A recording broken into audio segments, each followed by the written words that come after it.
പ്രിയപ്പെട്ടവരെ, ഇന്നത്തെ ഉടമ്പടി ധ്യാനത്തിൻ്റെ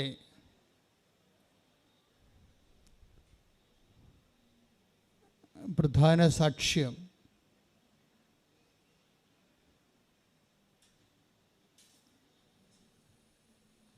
രേഖ കൈമാത്ര. ഒത്തിരി ഉടമ്പടി സൂത്രവാക്യങ്ങളും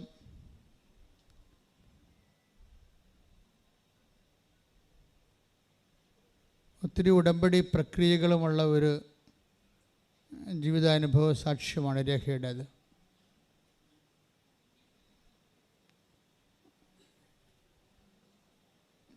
ഞാൻ ചില സമയത്ത് ഓർത്തു പോയിട്ടുണ്ടേ, ആരോടാണ് ദൈവം കൂടുതൽ കമ്മ്യൂണിക്കേറ്റ് ചെയ്യണതെന്ന്.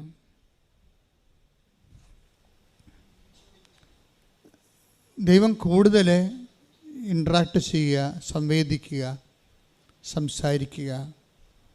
ഏത് ടൈപ്പ് മനുഷ്യരോടാണ് ദൈവം കൂടുതൽ സംവേദിക്കുന്നത്? ഇനി കുറച്ചുകൂടി ചോദ്യം ഒന്ന് മറിച്ചിട്ട് കഴിഞ്ഞാൽ, ദൈവം നമ്മളോട് സംവേദിക്കുന്ന സാധാരണ ജീവിത സാഹചര്യം എന്താണ്?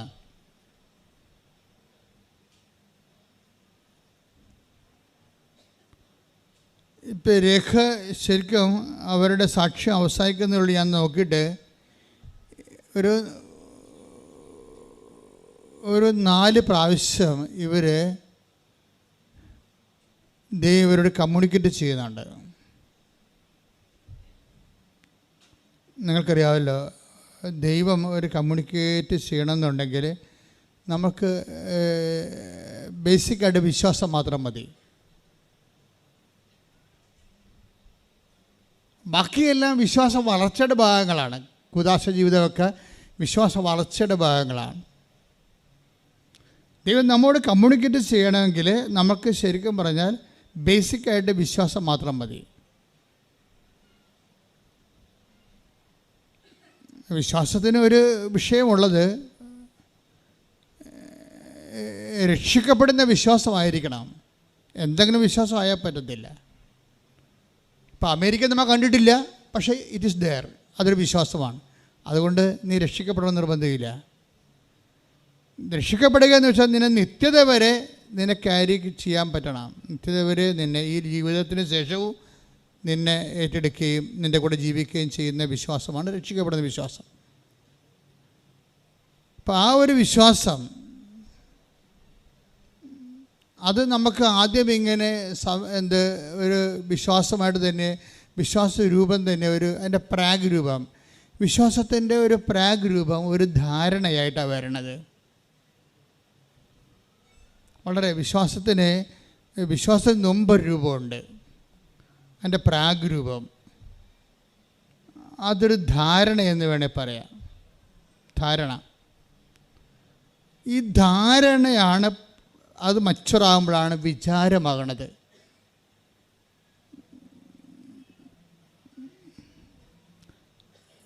വിചാരമാണ് മച്ചുറാകുമ്പോഴാണ് വിശ്വാസമാകുന്നത്. വിശ്വാസം മച്ചുറാകുമ്പോഴാണ് വലിയ വിശ്വാസമാകുന്നത്. അപ്പോൾ തുടങ്ങണത് എങ്ങനെയാണ്? അപ്പോൾ നിനക്ക് ധാരണ ഉണ്ടായാൽ മതി. ഉടമ്പടി എടുക്കുമ്പോൾ കർത്താവ് എൻ്റെ ജീവിതത്തിലേക്ക് ഒരു പക്ഷേ പെട്ടെന്ന് ഇടപെടാൻ സാധ്യതയുണ്ട്. ധാരണയാണത്. അപ്പോൾ ധാരണ വരുമ്പോൾ തന്നെ ദൈവം നെക്സ്റ്റ് ഡോറിലായെന്ന് അർത്ഥം. ഒരു ധാരണ കിട്ടിയാൽ മതി. ചില ആൾക്കാർ ധാരണയോടുള്ള റെസ്പോൺസ് ആൻഡ് റിയാക്ഷൻസ്, ചിലർ ധാരണ ഉണ്ടാകും, പക്ഷേ കോൾഡ് വെതറുള്ള ആൾക്കാരുണ്ടാകും. തണുത്ത വിശ്വാസത്തിൽ ശൈത്യ മേഖലയിൽ ജീവിക്കുന്ന ആൾക്കാരുണ്ടാകും. ഒരു കോൾഡ് വെതറുകാരാണ്. ധാരണ കിട്ടിയാൽ 1 കൊല്ലം കഴിഞ്ഞൊക്കെ ഇത് ആക്ടിവേറ്റ് ആകത്തുള്ളൂ. ചിലർ ഭയങ്കര സമ്മർ സീസണിൽ ജീവിക്കുന്ന ആൾക്കാരുണ്ടാകും. വിശ്വാസത്തിൽ ധാരണ കിട്ടി അടുത്ത ആഴ്ചത്തെ അവർ ഉടമ്പടി എടുക്കും. ചിലർ ധാരണ കിട്ടിയാൽ 1.5 കൊല്ലം കഴിഞ്ഞ് ഉടമ്പടി എടുക്കത്തുള്ളൂ. ഈ ധാരണ ആക്ടിവേറ്റ് ആകാൻ എടുക്കുന്ന സമയം തന്നെയായിരിക്കും ഉടമ്പടി ക്രാക്ക് ചെയ്യാൻ എടുക്കുന്ന സമയം. ഞാൻ പറഞ്ഞു വരണത്, ധാരണ പോലും ദൈവസ്വരമാണ്, വിചാരവും ദൈവസ്വരമാണ്. ധാരണ മച്ചുറായി കഴിയുമ്പോൾ വിചാരമാകും. ആ രക്തസ്രാവക്കാരി രോഗിയുടെയൊക്കെ വിശ്വാസം ശരിക്കും ആദ്യം വിചാര രൂപത്തിലാണ്. Take the word of God, ഉള്ളിൽ വിചാരിച്ചു. ശ്രുതികട്ടെ ഹല്ലേലൂയ ഹല്ലേലൂയ ഹല്ലേലൂയ ഹല്ലേലൂയ ഹല്ലേലൂയ. യേശുവേ നന്ദി, യേശുവേ സ്തുതി. ഹല്ലേലൂയ ഹല്ലേലൂയ ഹല്ലേലൂയ ഹല്ലേലൂയ. യേശുവേ ആരാധന ആരാധന ആരാധന ആരാധന.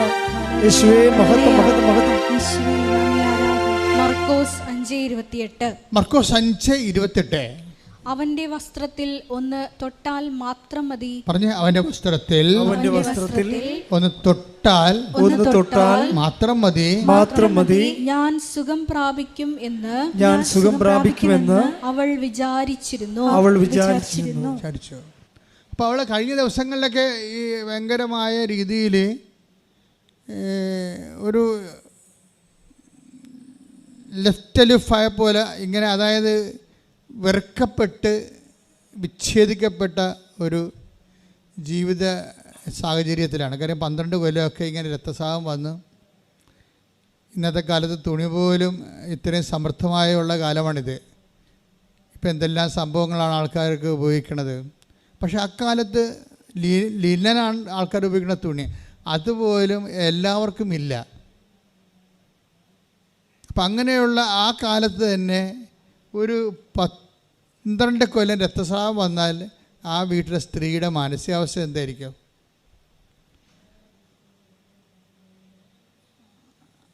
അതുകൊണ്ട് തന്നെ അവൾക്കിനി വേറെ ഒരു ഓപ്ഷൻ ഇല്ല. കാര്യം ഈ 12 കൊല്ലമായിട്ടും ഇപ്പം നിൻ്റെ ജീവിതത്തിൽ ഒത്തിരി ഏജ് ഓവറായിട്ടുള്ള ജീവിത പ്രശ്നങ്ങൾ, 2 കാര്യം നിനക്ക് തരും. ഒന്ന്, യേശുവിനെ നിനക്ക് തരും. കാരണം നീ ഒത്തിരിയേറെ വിഷയങ്ങൾ അത് പരിഹരിക്കാൻ വേണ്ടി പ്രയോജനപ്പെടുത്തി പരാജയപ്പെട്ടു. ഇനി എന്ത് ചെയ്യണമെന്നറിയാൻ പാടില്ലാതെ ഇരിക്കുന്ന സമയത്താണ് യേശുവിനെക്കുറിച്ച് ഇവൾ കേൾക്കണത്. നമുക്കറിയാമല്ലോ, ദൈവം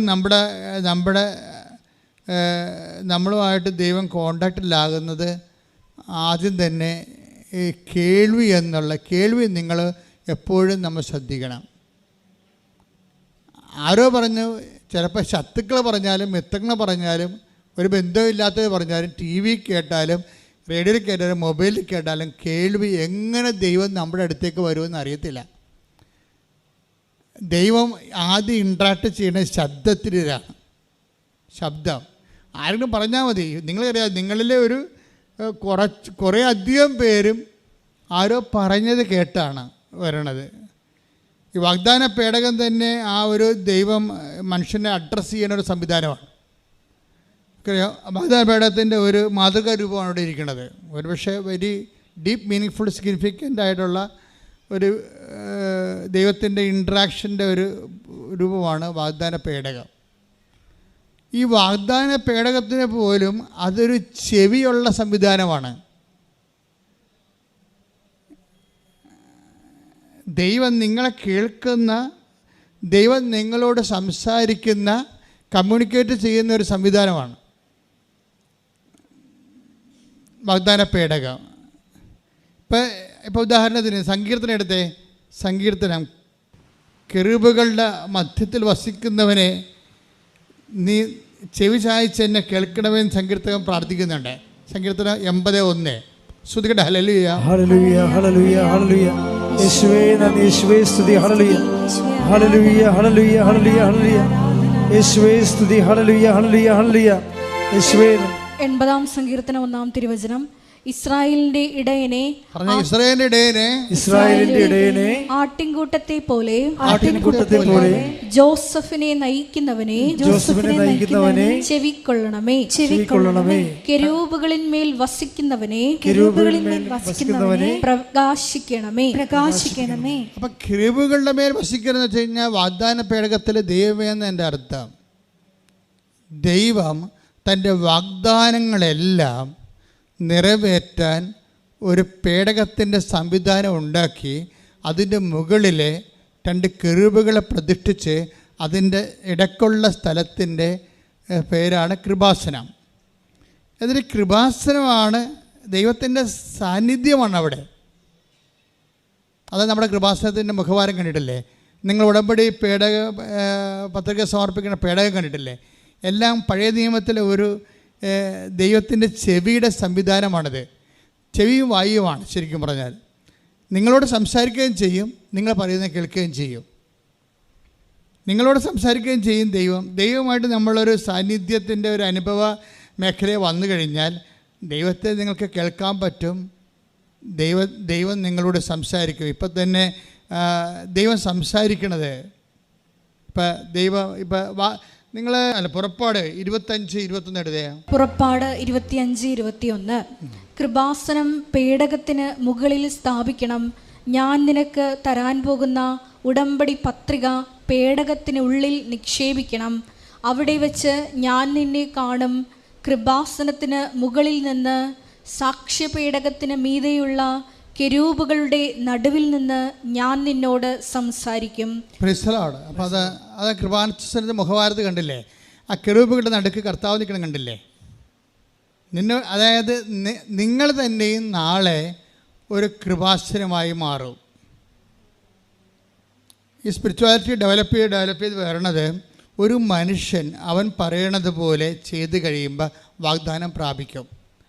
വാഗ്ദാനം പ്രാപിക്കുമ്പോൾ തന്നെ അതിൻ്റെ അകത്തുള്ള വാഗ്ദാനമാണ്, നിങ്ങൾ എൻ്റെ കൽപ്പന പാലിച്ചാൽ ഞാൻ നിങ്ങളിൽ വന്ന് വാസം ഉറപ്പിക്കും. മനസ്സിലായില്ലേ?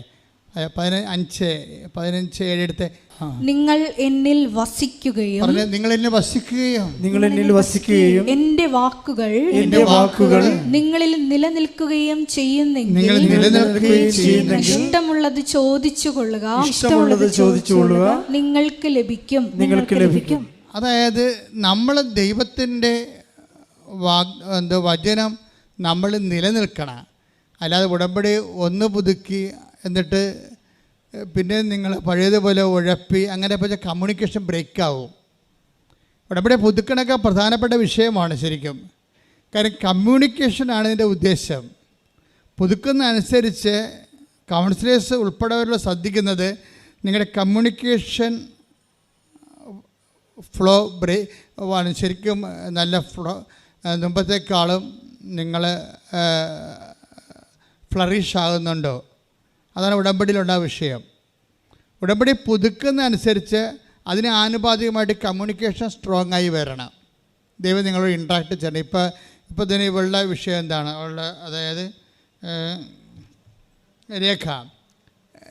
രേഖയുടെ ലൈഫിൽ കമ്മ്യൂണിക്കേഷൻ വരുന്നത് എപ്പോഴാണ്?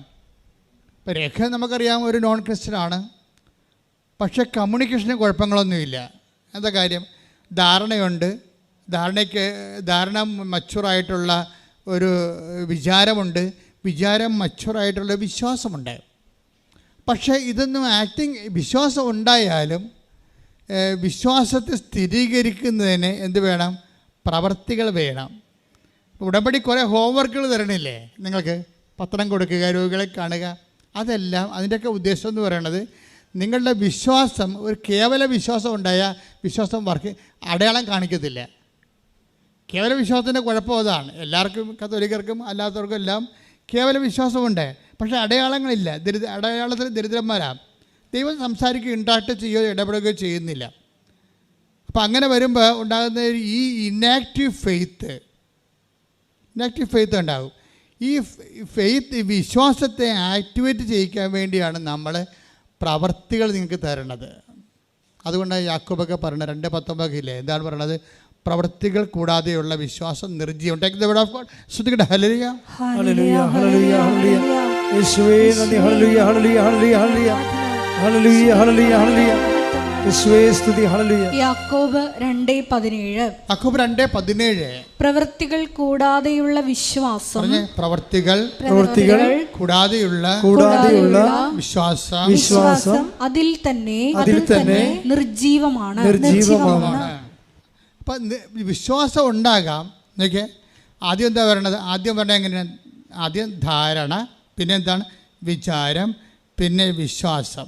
വിശ്വാസം ഉണ്ടായാലും അത് സജീവവും നിർജീവവുമായിട്ട് മാറും. വീട്ടിലെ വിശ്വാസത്തെ സജീവമാക്കി നിർത്താൻ വേണ്ടി എന്ത് വേണം? പ്രവൃത്തികൾ വേണം.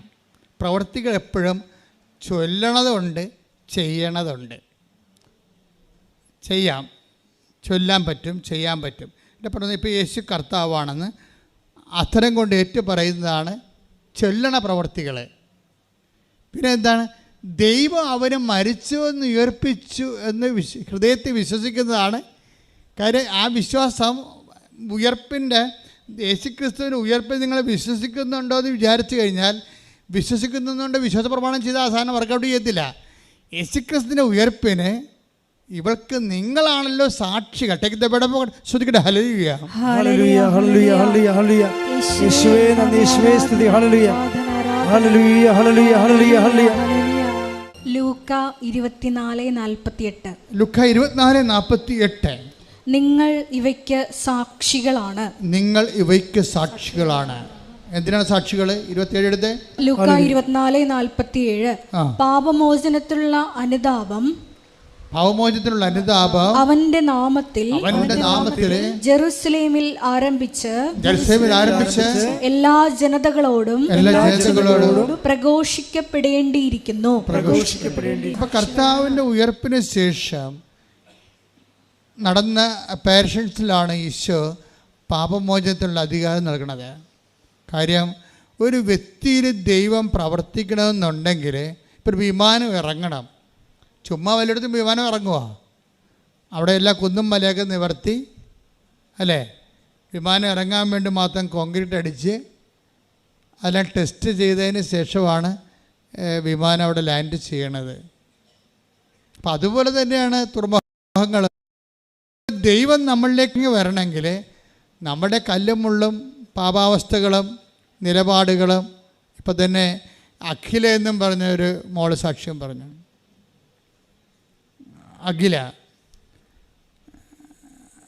അഖിലയുടെ സാക്ഷ്യം എന്ന് വെച്ചാൽ അവർ ഒരു B1 സ്റ്റുഡൻ്റാണ്.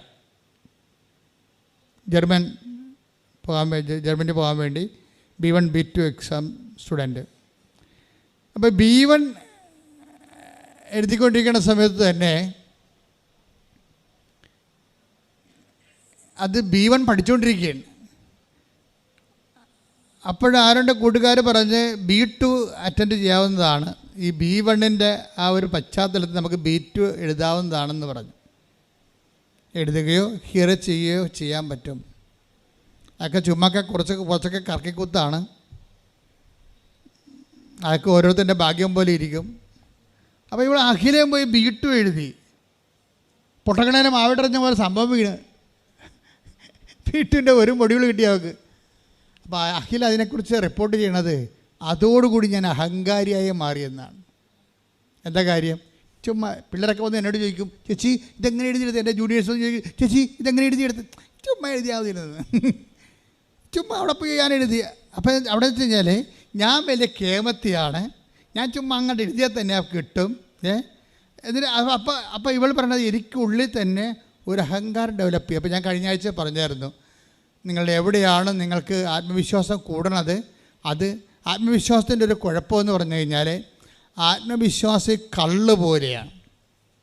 കള്ള് ഇരുന്ന് മൂത്താൽ അതെന്തായും ചാരായമാകും, ചാരായം മൂത്ത വിനാഗിരിയായിട്ട് മാറും. അതുപോലെ തന്നെയാണ് ആത്മവിശ്വാസം. അത് മൂത്ത് കഴിഞ്ഞാൽ പിന്നെന്താകും? അത് അഹങ്കാരമായിട്ട് മാറും. അഹങ്കാരമായി കഴിഞ്ഞാൽ എന്നാ പറ്റും? അവിടെ ഈ വിമാനം ഇറങ്ങണ പോലെ ദൈവത്തിന് ആ കല്ലിൽ ഇറങ്ങാൻ പറ്റത്തില്ല. ദൈവത്തിന് അവിടെ ഇൻട്രാക്ട് ചെയ്യാനില്ല, അവിടെ ഒന്നും ചെയ്യാനില്ല. അപ്പം നിങ്ങൾ ഉടമ്പടി എടുക്കുമ്പോൾ ആദ്യം ടോർപ്പുഴ ചെയ്യേണ്ടത് എപ്പോഴും ദൈവം എപ്പോഴും കൈ വെക്കണം, എപ്പോഴും ആത്മവിശ്വാസത്തിലായിരിക്കും. ആത്മവിശ്വാസം ഇപ്പം തന്നെ എന്തെങ്കിലും വിശ്വാസം, ഇപ്പം നമ്മൾക്കറിയാമല്ല, ആത്മവിശ്വാസം എപ്പോഴും വ്യക്തികൾക്ക് ഉണ്ടാകുന്നത് ഒന്നെങ്കിൽ അവൻ്റെ ഉള്ളിൽ തന്നെ സെൽഫായിട്ട് തന്നെ വരും. ഞാനത്ര കുറഞ്ഞ പുള്ളിയല്ല. ഞാൻ എൻ്റെ ഹിസ്റ്ററി നോക്കിക്കഴിഞ്ഞാൽ ഞാൻ എല്ലാ വിഷയത്തിനും റാങ്ക് കിട്ടി പഠിച്ച ആളാണ്, മറ്റവന്മാരൊക്കെ മഫന്മാരാണ് എന്ന്. അപ്പം ഈ ആത്മവിശ്വാസം എന്ന് പറയുമ്പോൾ തന്നെ ആരൊക്കെ അത് നെഗറ്റീവായിട്ട് ടാർഗറ്റ് ചെയ്യുന്നുണ്ട്. നിങ്ങൾ മാത്രമല്ല, നിങ്ങൾക്ക് ആത്മവിശ്വാസം കൂടിയാൽ നിങ്ങൾ പറയണത് ഞാനത്ര കുറഞ്ഞ പുള്ളിയല്ലെന്നാണ് പറയണത്. വെച്ചാൽ കുറഞ്ഞ പുള്ളികൾ വേറെ ഉണ്ടെന്നതിൻ്റെ അർത്ഥം. വേറെ ആൾക്കാരെ കൊച്ചാക്കി കഴിഞ്ഞിട്ട് അവരെക്കാൾ കേമിയാണ് ഞാനെന്ന് പറഞ്ഞുകൊണ്ട് ദൈവത്തിരുസ്ഥനിൽ വന്നു കഴിഞ്ഞാൽ ദൈവത്തിന് നിങ്ങളെ ഇഷ്ടമൊക്കെ ആയിരിക്കും, പക്ഷേ കമ്മ്യൂണിക്കേറ്റ് ചെയ്യാൻ പറ്റത്തില്ല. കമ്മ്യൂണിക്കേഷൻ ഇപ്പോൾ എന്താ പറഞ്ഞത്, ഞാൻ കൃപാസനത്തിൽ നിന്നുകൊണ്ട് ഇപ്പം അല്ലേ 15, 25, 10 നമ്മൾ എന്താ വായിച്ച പുറപ്പാട് 25:22 അവിടെ വെച്ച് ഞാൻ നിന്നെ കാണും, കൃപാസനത്തിന് മുകളിൽ നിന്ന് സാക്ഷ്യപേടകത്തിന് മീതെയുള്ള കെരൂബുകളുടെ നടുവിൽ നിന്ന് ഞാൻ നിന്നോട് സംസാരിക്കും. ഇപ്പോൾ 2 ഫാക്കൽറ്റി അവിടെ വർക്ക് ചെയ്യുന്നുണ്ട്. എന്താണ്? വാഗ്ദാന പേടകമായിട്ട് നീ ഇൻട്രാക്ട് ചെയ്യുമ്പോൾ ഒന്ന്, ഞാൻ നിന്നെ കാണും. നമ്മൾ ദൈവത്തിനെ കാണുമെന്ന് പറഞ്ഞിട്ടില്ല അവിടെ. ഞാൻ നിന്നെ കാണും. രണ്ടാമത്തെ എന്താണ്? അവിടെ വെച്ച് ഞാൻ നിന്നോട് സംസാരിക്കും, പക്ഷെ കേൾക്കണം നിർബന്ധമില്ല. ഇവിടെയാണ് പ്രോബ്ലം. ഈ കമ്മ്യൂണിക്കേഷൻ ഗ്യാപ്പ് ഭയങ്കരമാണ് ആൾക്കാർക്ക്. അതായത് ദൈവത്തിൻ്റെ രക്ഷാകര സംവിധാനത്തിൻ്റെ പേരാണ് ark of the covenant. Ark of the കവനൻറ്റിൻ്റെ വരുന്നുള്ള ഇത് ഭയങ്കര സെൻസിറ്റീവാണ്.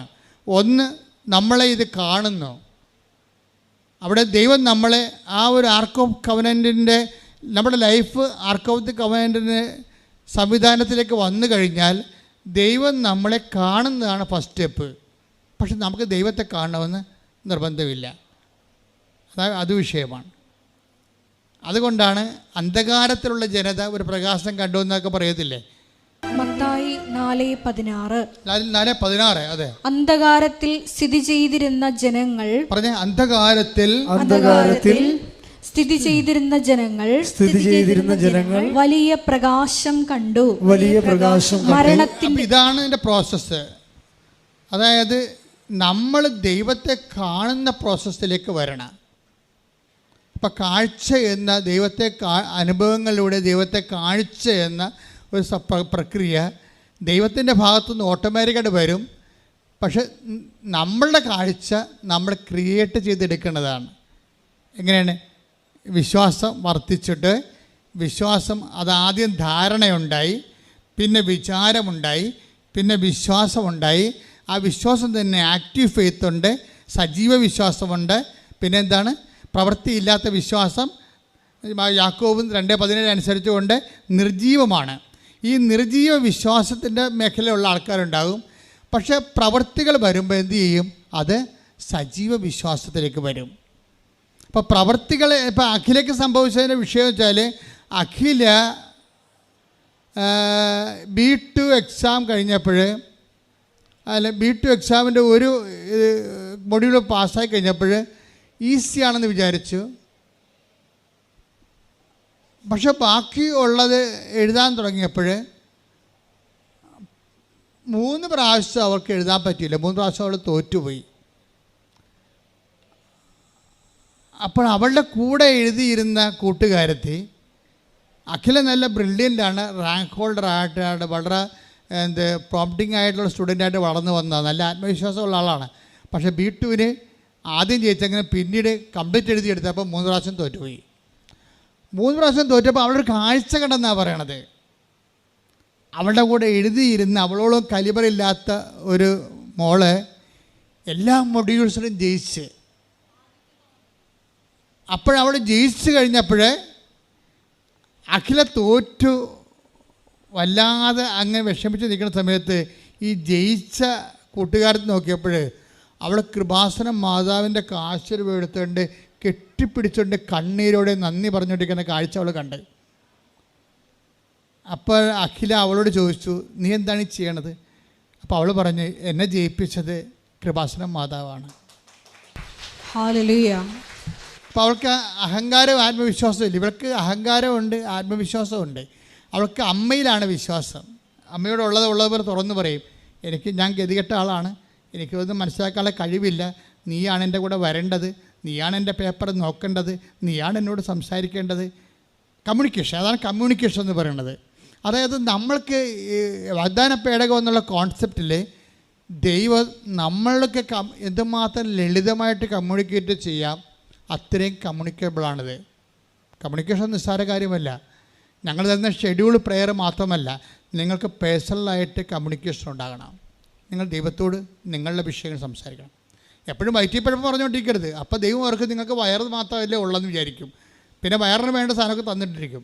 നമുക്ക് വേറെ കുറേ അവയവങ്ങളൊക്കെ ഉണ്ടല്ലോ, അതൊക്കെ ഇടയ്ക്ക് ഓർത്തേക്കണം പ്രാർത്ഥിക്കുമ്പോൾ, അല്ല വയറിട്ട് തിരുമ്മിക്കൊണ്ടിരിക്കരുത്. അപ്പോഴേ അത് അനുസരിച്ചുണ്ട്. അപ്പോൾ അങ്ങനെ ഉടനെ അഖില വന്ന് ഉടമ്പടി എടുത്തെങ്കിലും ഈ പറഞ്ഞ പോലെ എന്താണ്, അഖിലക്കൊരു ധാരണയാണ് ആദ്യം ഉണ്ടായത്. പിന്നെ അത് ധാരണ വളർന്ന് വിചാരം ആണ്. ഇപ്പോൾ കൂട്ടുകാരത്തിയുടെ കൂടെ കിട്ടിയത് ചെറിയൊരു വിശ്വാസം ആയോന്ന് നമുക്കറിയത്തില്ല. വിചാരമുണ്ട്, കൂട്ടുകാരത്തി ജയിച്ചത് അങ്ങനെയാണെങ്കിൽ എന്നാൽ പിന്നെ അതെടുത്തേക്കാം, ഇനിയിപ്പോൾ അതുകൊണ്ട് കുഴപ്പമുണ്ടായെന്ന് വേണ്ടത്. പല ആൾക്കാർ ഉടമ്പടി എടുക്കണം അങ്ങനെയാണ്. എന്നാൽ പിന്നെ ഉടുങ്ങാൻ അതെടുത്തേക്കാം, ഉടമ്പടിയാണ് എന്തായാലും എന്ത് തടിയായാലും എടുത്തേക്കാമെന്ന് വിചാരിക്കും. അതാണ് അങ്ങനെ എടുക്കുന്ന ആൾക്കാരുണ്ട്. ഇനിയിപ്പോൾ അതിൻ്റെ കുഴപ്പം കൊണ്ടാൽ കിട്ടില്ലെന്ന് വേണ്ട. അതുകൊണ്ട് മറ്റുള്ളവരെടുത്തിട്ട് ഇനി അതിൻ്റെ ഒരു കുറവ് നമുക്ക് ഉണ്ടാവരുതെന്ന് വിചാരിച്ചുകൊണ്ട് വന്ന് ഉടമ്പടി എടുക്കണ കുറേ അധികം ഉണ്ട് ആൾക്കാരുണ്ട്. അതുകൊണ്ടാണ് അവർക്ക് ഈ ലാഗിങ് വരണത്. ഇതെന്ന് വെച്ചാൽ ആദ്യമേ തന്നെ നിങ്ങളൊന്ന് പ്രിപ്പയർ ചെയ്യണം. കാരണം ദൈവമായിട്ട് നിങ്ങൾ ഇൻട്രാക്ട് ചെയ്യാൻ പോവുകയാണ്. നിങ്ങളുടെ ജീവിതത്തിൽ ആദ്യമായിട്ട് ദൈവം നിങ്ങളോട്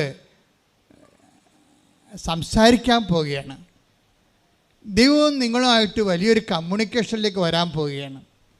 അപ്പോൾ ഇങ്ങനെയുള്ള കമ്മ്യൂണിക്കേഷനൊക്കെ ഉണ്ടാകുമ്പോഴാണ് നിങ്ങൾക്ക് ഈ വായുനാറ്റം ഉണ്ടാകാതിരിക്കുക. ദൈവം നിങ്ങൾക്ക് വായുനാറ്റം ഉള്ളവരാണ് ദൈവം സംസാരിക്കുക നിങ്ങളോട്? ഇല്ല, സംസാരിക്കത്തില്ല. അപ്പോൾ വായുനാറ്റമൊക്കെ ഉണ്ടാകാതിരിക്കാൻ വേണ്ടിയാണ് നിങ്ങളോട് മൗത്ത് വാഷൊക്കെ അടിച്ച് വരണമെന്ന് പറഞ്ഞതിൻ്റെ കാര്യം.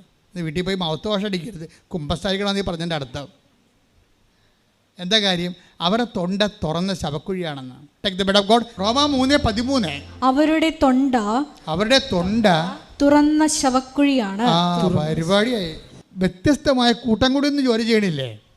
കൂട്ടം കൂടി നിന്ന് ജോലി ചെയ്യുന്നവരുടെ ആൾക്കാരുടെ വർത്തമാനങ്ങളിലെല്ലാം പലപ്പോഴും അവർക്ക് ജോലിക്ക് ബോറടിക്കുമ്പോൾ അവർ ഉള്ളിൽ അങ്ങോട്ടും ഇങ്ങോട്ടും തെറി പറഞ്ഞുകൊണ്ടാണ് അതിൻ്റെ ആ തെറിയെ അഭിമുഖീകരിക്കുന്നത്. ചില ആൾക്കാർ കൊന്ത ചൊല്ലിക്കൊണ്ട് ചെയ്യും. തുറന്ന ശവക്കുഴിയുള്ള ആൾക്കാർ, തൊണ്ട തന്നെ തുറന്ന ശവക്കുഴിയുള്ള ആൾക്കാർ വാ പൊളിച്ചാൽ നാറ്റം വന്നുകൊണ്ടിരിക്കുക. അതിനെ വായുനാറ്റം എന്ന് പറയണത്. മനസ്സിലായില്ലേ? നിങ്ങൾ എന്ത് പറഞ്ഞാലും വായുനാറ്റം ഉണ്ടാകും. വായുനാറ്റം ഇല്ലാതെ നിങ്ങൾക്ക് വർത്തമാനം പറയാൻ പറ്റത്തില്ല. അപ്പം അങ്ങനെയുള്ള വാക്കുകളുണ്ടാകുന്ന വാക്കെന്നെന്താ? വാക്ക് എവിടുന്നാണ് വരുന്നത്? വാക്ക് ഈ കഴുത്ത് ഒന്നും ചെയ്യത്തില്ല, ഹൃദയം ചെയ്യണത് കൊണ്ടാണ് വായുനാറ്റം ഉണ്ടാകണത്. കാര്യം എന്താണ്? ഹൃദയത്തിൻ്റെ തികവിൽ നിന്നാണ് അധരം. ചുരുക്കിട്ട് ഹല്ലേലൂയ ഹല്ലേലൂയ ഹല്ലേലൂയ. ലൂക്ക 6:45. ലൂക്ക 6:45. നല്ല മനുഷ്യൻ തൻ്റെ ഹൃദയത്തിലെ നല്ല നിക്ഷേപത്തിൽ നിന്ന് നന്മ പുറപ്പെടുവിക്കുന്നു. ഒന്ന് പറഞ്ഞ നല്ല മനുഷ്യൻ തൻ്റെ ഹൃദയത്തിന്റെ നിക്ഷേപത്തിൽ നിന്ന് നന്മ പുറപ്പെടുവിക്കുന്നു. ചീത്ത മനുഷ്യൻ തിന്മയിൽ നിന്ന് തിന്മ പുറപ്പെടുവിക്കുന്നു.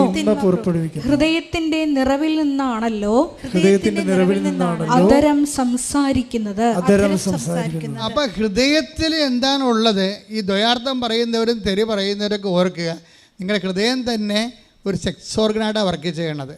ചില ആൾക്കാരെ കുറിച്ച് പറയത്തില്ലേ, അവൻ വേറെ എന്നോ അവയവം കൊണ്ടാണ് ചിന്തിക്കണമെന്ന് എന്ന് പറഞ്ഞ പോലെ ജീവിതകാലം മുഴുവനും 24 മണിക്കൂറും സെക്സിനെക്കുറിച്ച് മാത്രം ചിന്തിക്കുന്നവരുണ്ട്. അങ്ങനെ വരുമ്പോൾ സ്വാഭാവികമായിട്ട് അവിടെ വായിൽ നിന്ന് ഇതുപോലെയുള്ള അഴുക്ക് വർത്തമാനങ്ങൾ വന്നുകൊണ്ടിരിക്കും. ബൈബിൾ ഇതൊന്നും വകവെച്ച് തരത്തില്ല. എന്താ കാര്യം? സത്യദൈവം അങ്ങനെയാണ് വിഷയം. നിങ്ങൾ എങ്ങനെയെങ്കിലും ജീവിച്ചതുകൊണ്ട് കാര്യമില്ല. നിങ്ങൾ വിശുദ്ധ ഗ്രന്ഥത്തെ, ആ ഗ്രന്ഥത്തെ വിശുദ്ധ ഗ്രന്ഥം എന്ന് വിളിക്കാൻ കാരണം എന്താണ്? അത് മനുഷ്യനെ വിശുദ്ധീകരിക്കുന്നത് കൊണ്ടാണ്. കൈയടിച്ച് സ്തുതിക്കട്ടെ. ഹല്ലേലൂയ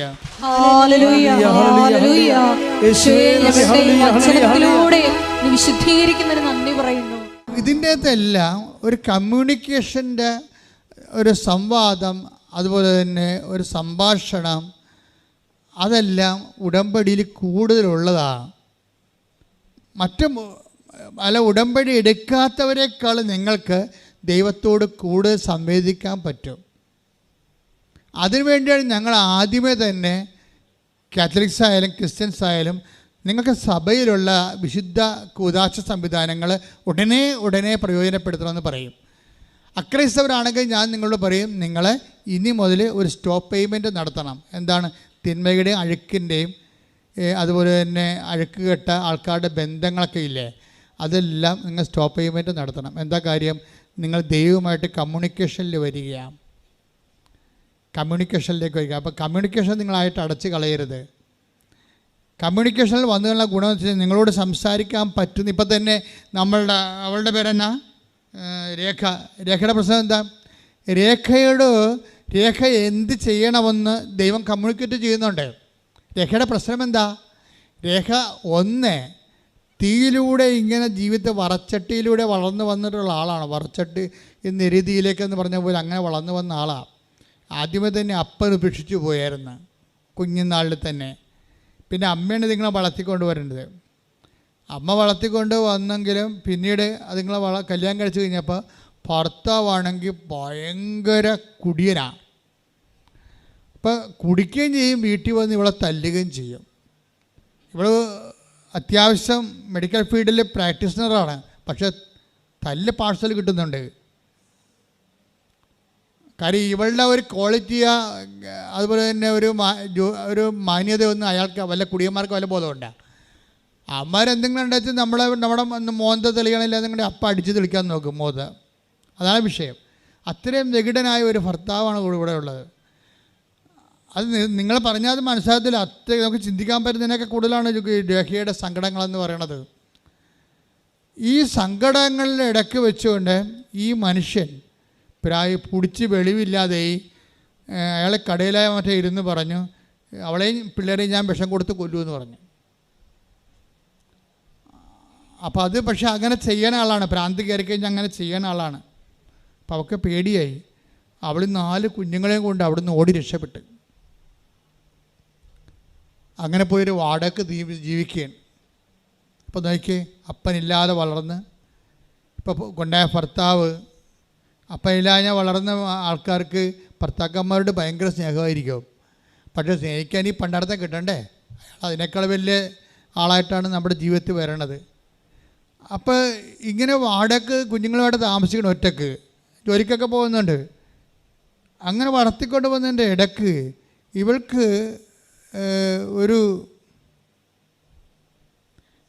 നമ്മളെത്ര നരകിച്ച് ജീവിച്ചാലും ഈ അഹങ്കാരം നമുക്ക് മാറത്തില്ല.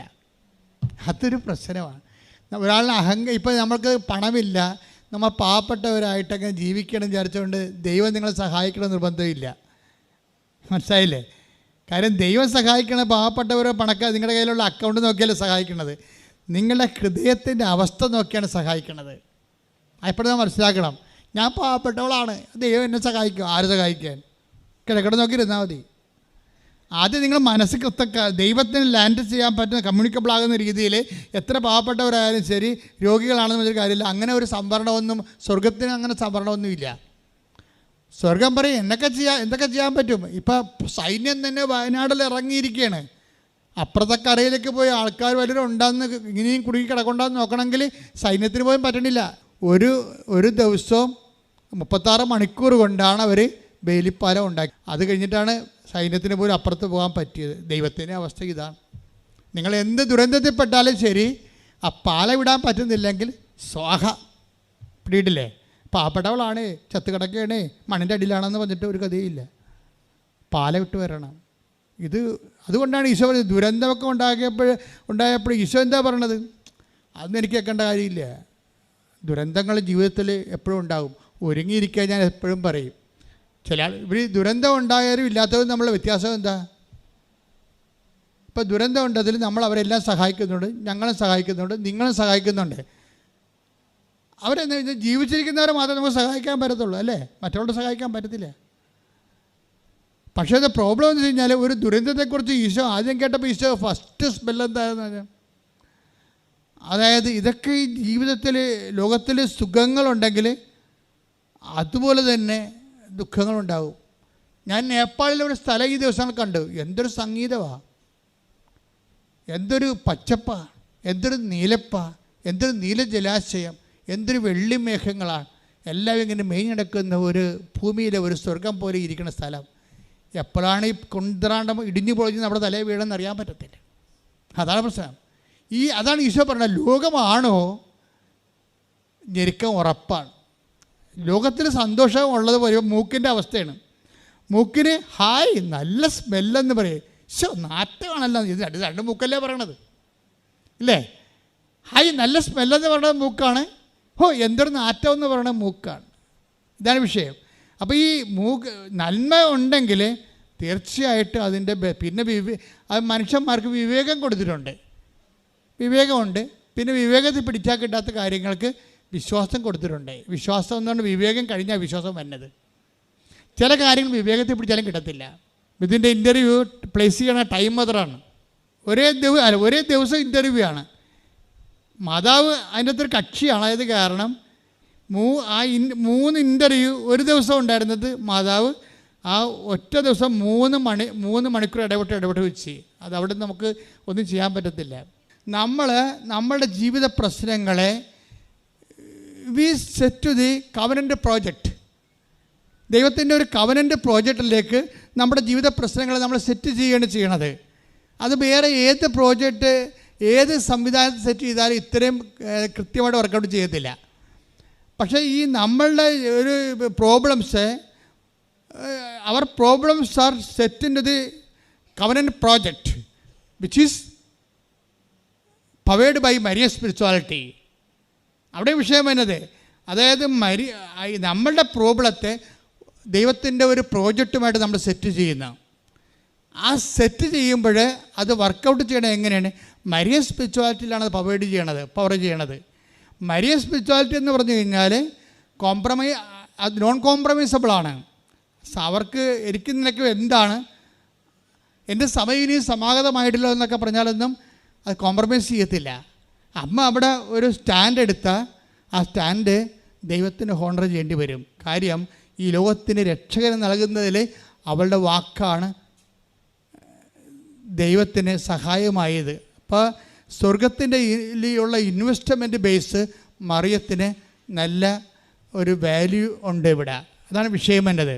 അപ്പോൾ അതുകൊണ്ട് പെട്ടെന്ന് അപ്രതിരോധ്യമാണ് മരിയൻ മീഡിയേഷൻ്റെ പ്രശ്നം. അത് അപ്രതിരോധ്യമാണ്. പിന്നെ ഈ മരിയൻ മീഡിയേഷൻ കൃപാസനത്തിലേക്ക് വരുമ്പോൾ അതിൻ്റെ സ്റ്റാറ്റസ് വേറെയാണ്. എന്താ കാര്യം?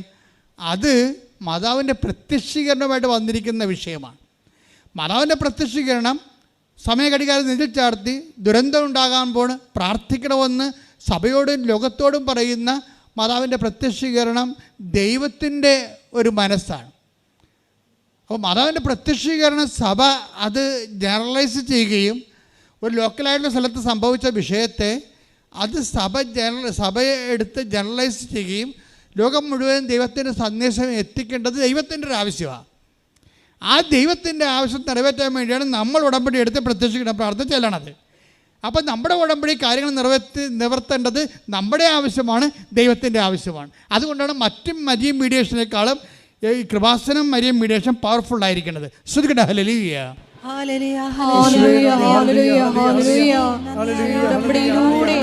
കാര്യങ്ങൾ ചെയ്യുന്ന മാതാവിന്റെ മധ്യസ്ഥത്തിന് പിതാവിന്റെ സ്നേഹത്തിന് നന്ദി പറയുന്നു. അപ്പോൾ രേഖയെ സംബന്ധിച്ചിടത്തോളം വളരെ സങ്കടകരമായ അവസ്ഥയിലൊക്കെയാണ് ജീവിക്കണമെങ്കിലും ഒരു കാര്യത്തിൽ അവർക്ക് അഹങ്കാരമുണ്ട്. അവിടെ അഹങ്കാരം തന്നെ കണ്ട അഖിലേക്ക് ഉണ്ടായിരുന്ന അഹങ്കാരം രേഖയ്ക്കുണ്ട്. രേഖ അഹങ്കാരം എന്താ? എന്നാത്തിനാ ആൾക്കാർ പറയും വീടൊന്നും വെക്കണില്ല, 2 പെൺകുഞ്ഞുങ്ങൾ 3 പെൺകുഞ്ഞുങ്ങളല്ലേ, 3 പെൺകുഞ്ഞുങ്ങളല്ലേ വീടൊന്നും വെക്കണില്ലേ ചോദിക്കുമ്പോൾ എന്നാത്തിനാ വീടെന്ന് ചോദിക്കും. അല്ല കാര്യമുണ്ട്, അതിൻ്റെ അത്ര അഹങ്കാരമുണ്ട്. അത് നമ്മൾക്ക് അപ്പോൾ കമ്മ്യൂണിക്കബിൾ അല്ല, ദൈവത്തെ കമ്മ്യൂണിക്കേറ്റ് ചെയ്യാൻ പറ്റത്തില്ല. നിങ്ങൾ അഹങ്കരിക്കുന്ന വിഷയങ്ങൾ ചിലപ്പോൾ നിങ്ങളുടെ ബോഡിയാണ്, ചിലപ്പോൾ നിങ്ങളുടെ സൗന്ദര്യമായിരിക്കും, ചിലപ്പോൾ നിങ്ങളുടെ വിദ്യാഭ്യാസമായിരിക്കും. ഇന്നലെ ഈ ആഴ്ചയിൽ ഒരു സാക്ഷ്യം ഉണ്ടായിരുന്നു. അവർക്ക് 15 കൊല്ലമായി ഡോക്ടറേറ്റ് ഉണ്ട്. അവർക്ക് 15 കൊല്ലമായിട്ട് ഡോക്ടറേറ്റ് എടുത്തിരിക്കുകയാണ്. MSc ഡോക്ടറേറ്റ് എടുത്ത് ഡോക്ടർ പ്രിയ MSc എടുത്തു കഴിഞ്ഞിട്ട് PhD എടുത്തിരിക്കുകയാണ്. 15 കൊല്ലമായി കോളേജിൽ കയറേണ്ട ആളാണ്. ഇപ്പോഴും ഇങ്ങനെ PTA ഡെയിലി വേജസിനെ പഠിപ്പിച്ച് നടക്കുകയാണ്. 15 കൊല്ലമായി. ഇപ്പം ഏജ് ഓവറാകാനായി. ഏജ് ഓവറാകാൻ 3 മാസമേ ഉള്ളിനി. അപ്പോൾ ഈ ഏജ് ഓവറാകാൻ 3 മാസം ഉള്ളപ്പോഴാണ് ഇവിടെ വന്ന് ഉടമ്പടി എടുക്കുന്നത്. അപ്പോൾ ഉടമ്പടി എന്ന് പറഞ്ഞാൽ നിസ്സാര കാര്യം എന്നൊക്കെ മനസ്സിലായില്ലേ? 15 കൊല്ലമാണ് വേസ്റ്റ് ചെയ്തിരിക്കുന്നത്. അവൾ 15 കൊല്ലത്തിന് മുമ്പ് 10 കൊല്ലം മുമ്പെങ്കിലും ഉടമ്പടി എടുത്തിരുന്നെങ്കിൽ എന്ന് ഞാൻ ഓർത്തുപോയി.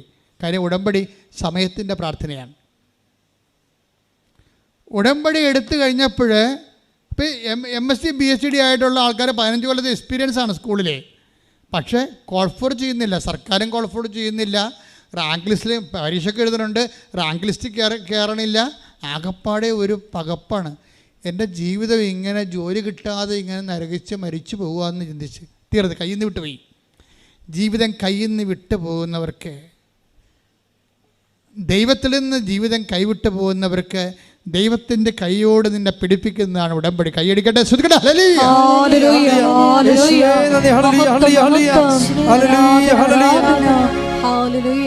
3 പേരുടെ ലൈഫും ആ ലൈഫിൽ കമ്മ്യൂണിക്കേഷൻ ബ്ലോക്ക് ചെയ്തിരിക്കുന്ന അവസ്ഥകളും അവരുടെ മെൻ്റൽ സ്റ്റേച്ചറും സ്റ്റാറ്റസും ഒക്കെ നിങ്ങൾ കണ്ടില്ലേ? ഇതൊക്കെ എന്തിനാണെന്ന് വെച്ചാൽ നിങ്ങളെ കറക്റ്റ് ചെയ്യാൻ വേണ്ടിയാണ്. കാര്യം ഉടമ്പടി ഒരു പെർഫെക്റ്റ് ഫോർമുലയാണ്. തന്നെയല്ല, ഒരു 3000 സിസ്റ്റം കൊല്ലമായിട്ട് പ്രാക്ടീസ് ചെയ്ത് മനുഷ്യരാശി പരീക്ഷിച്ച് അതിൻ്റെ ഏറ്റവും സൊഫിസ്റ്റിക്കേറ്റഡ് ഫോമാണ് മരിയൻ ഉടമ്പടി എന്ന് പറയുന്നത്. വാഗ്ദാനപ്പെടാവ് എന്നുള്ള കോൺസെപ്റ്റ് തലമുറകളിലൂടെ ദൈവം പരീക്ഷിച്ച് അവസാനം 2016 അതിൻ്റെ ഏറ്റവും സൊഫിസ്റ്റിക്കേറ്റഡ് ആയിട്ടുള്ള ഏറ്റവും അപ്ഡേറ്റഡായിട്ടുള്ള ഫോമാണ് ഇപ്പോൾ വന്നിരിക്കുന്നത് മരിയൻ ഉടമ്പടി എന്ന് പറയണത്. അപ്പോൾ ഇത് ഭയങ്കര ഷാർപ്പ് ഷൂട്ടാണ് അത്രക്ക്. പക്ഷേ ഇത് ഇൻഡാക്ട് ചെയ്യുമ്പോൾ ഇത് ആക്ടിവേറ്റ് ചെയ്യുന്ന ഒരു സ്കിൽഫുൾനെസ് ഉണ്ടാകണം. അതുകൊണ്ടാണ് എപ്പോഴും ഉടമ്പടി ധ്യാനം കേൾക്കണം എന്ന് പറഞ്ഞത്. ഉടമ്പടി ധ്യാനത്തിൽ അതിൻ്റെ അപ്ഡേഷൻ കിട്ടണത്. അപ്ഡേഷൻ കിട്ടുമ്പോൾ നിങ്ങൾക്ക് ആ ഉടമ്പടി ധ്യാനം ശ്രദ്ധിച്ച് അതിൻ്റെ മെക്കാനിസം പഠിക്കണം. അല്ലാതെ കരിസ്മാറ്റിക് ധ്യാനം കേൾക്കണ പോലെ ഉടമ്പടി ധ്യാനം കേൾക്കരുത്. ഉടമ്പടി ധ്യാനം എന്ന് പറയുമ്പോൾ അതിൻ്റെ ഒരു ഡൂയിങ് തിയോളജിയാണ്, അല്ലാതെ ഒരു ക്ലാസ് റൂം തിയോളജി അല്ലത്.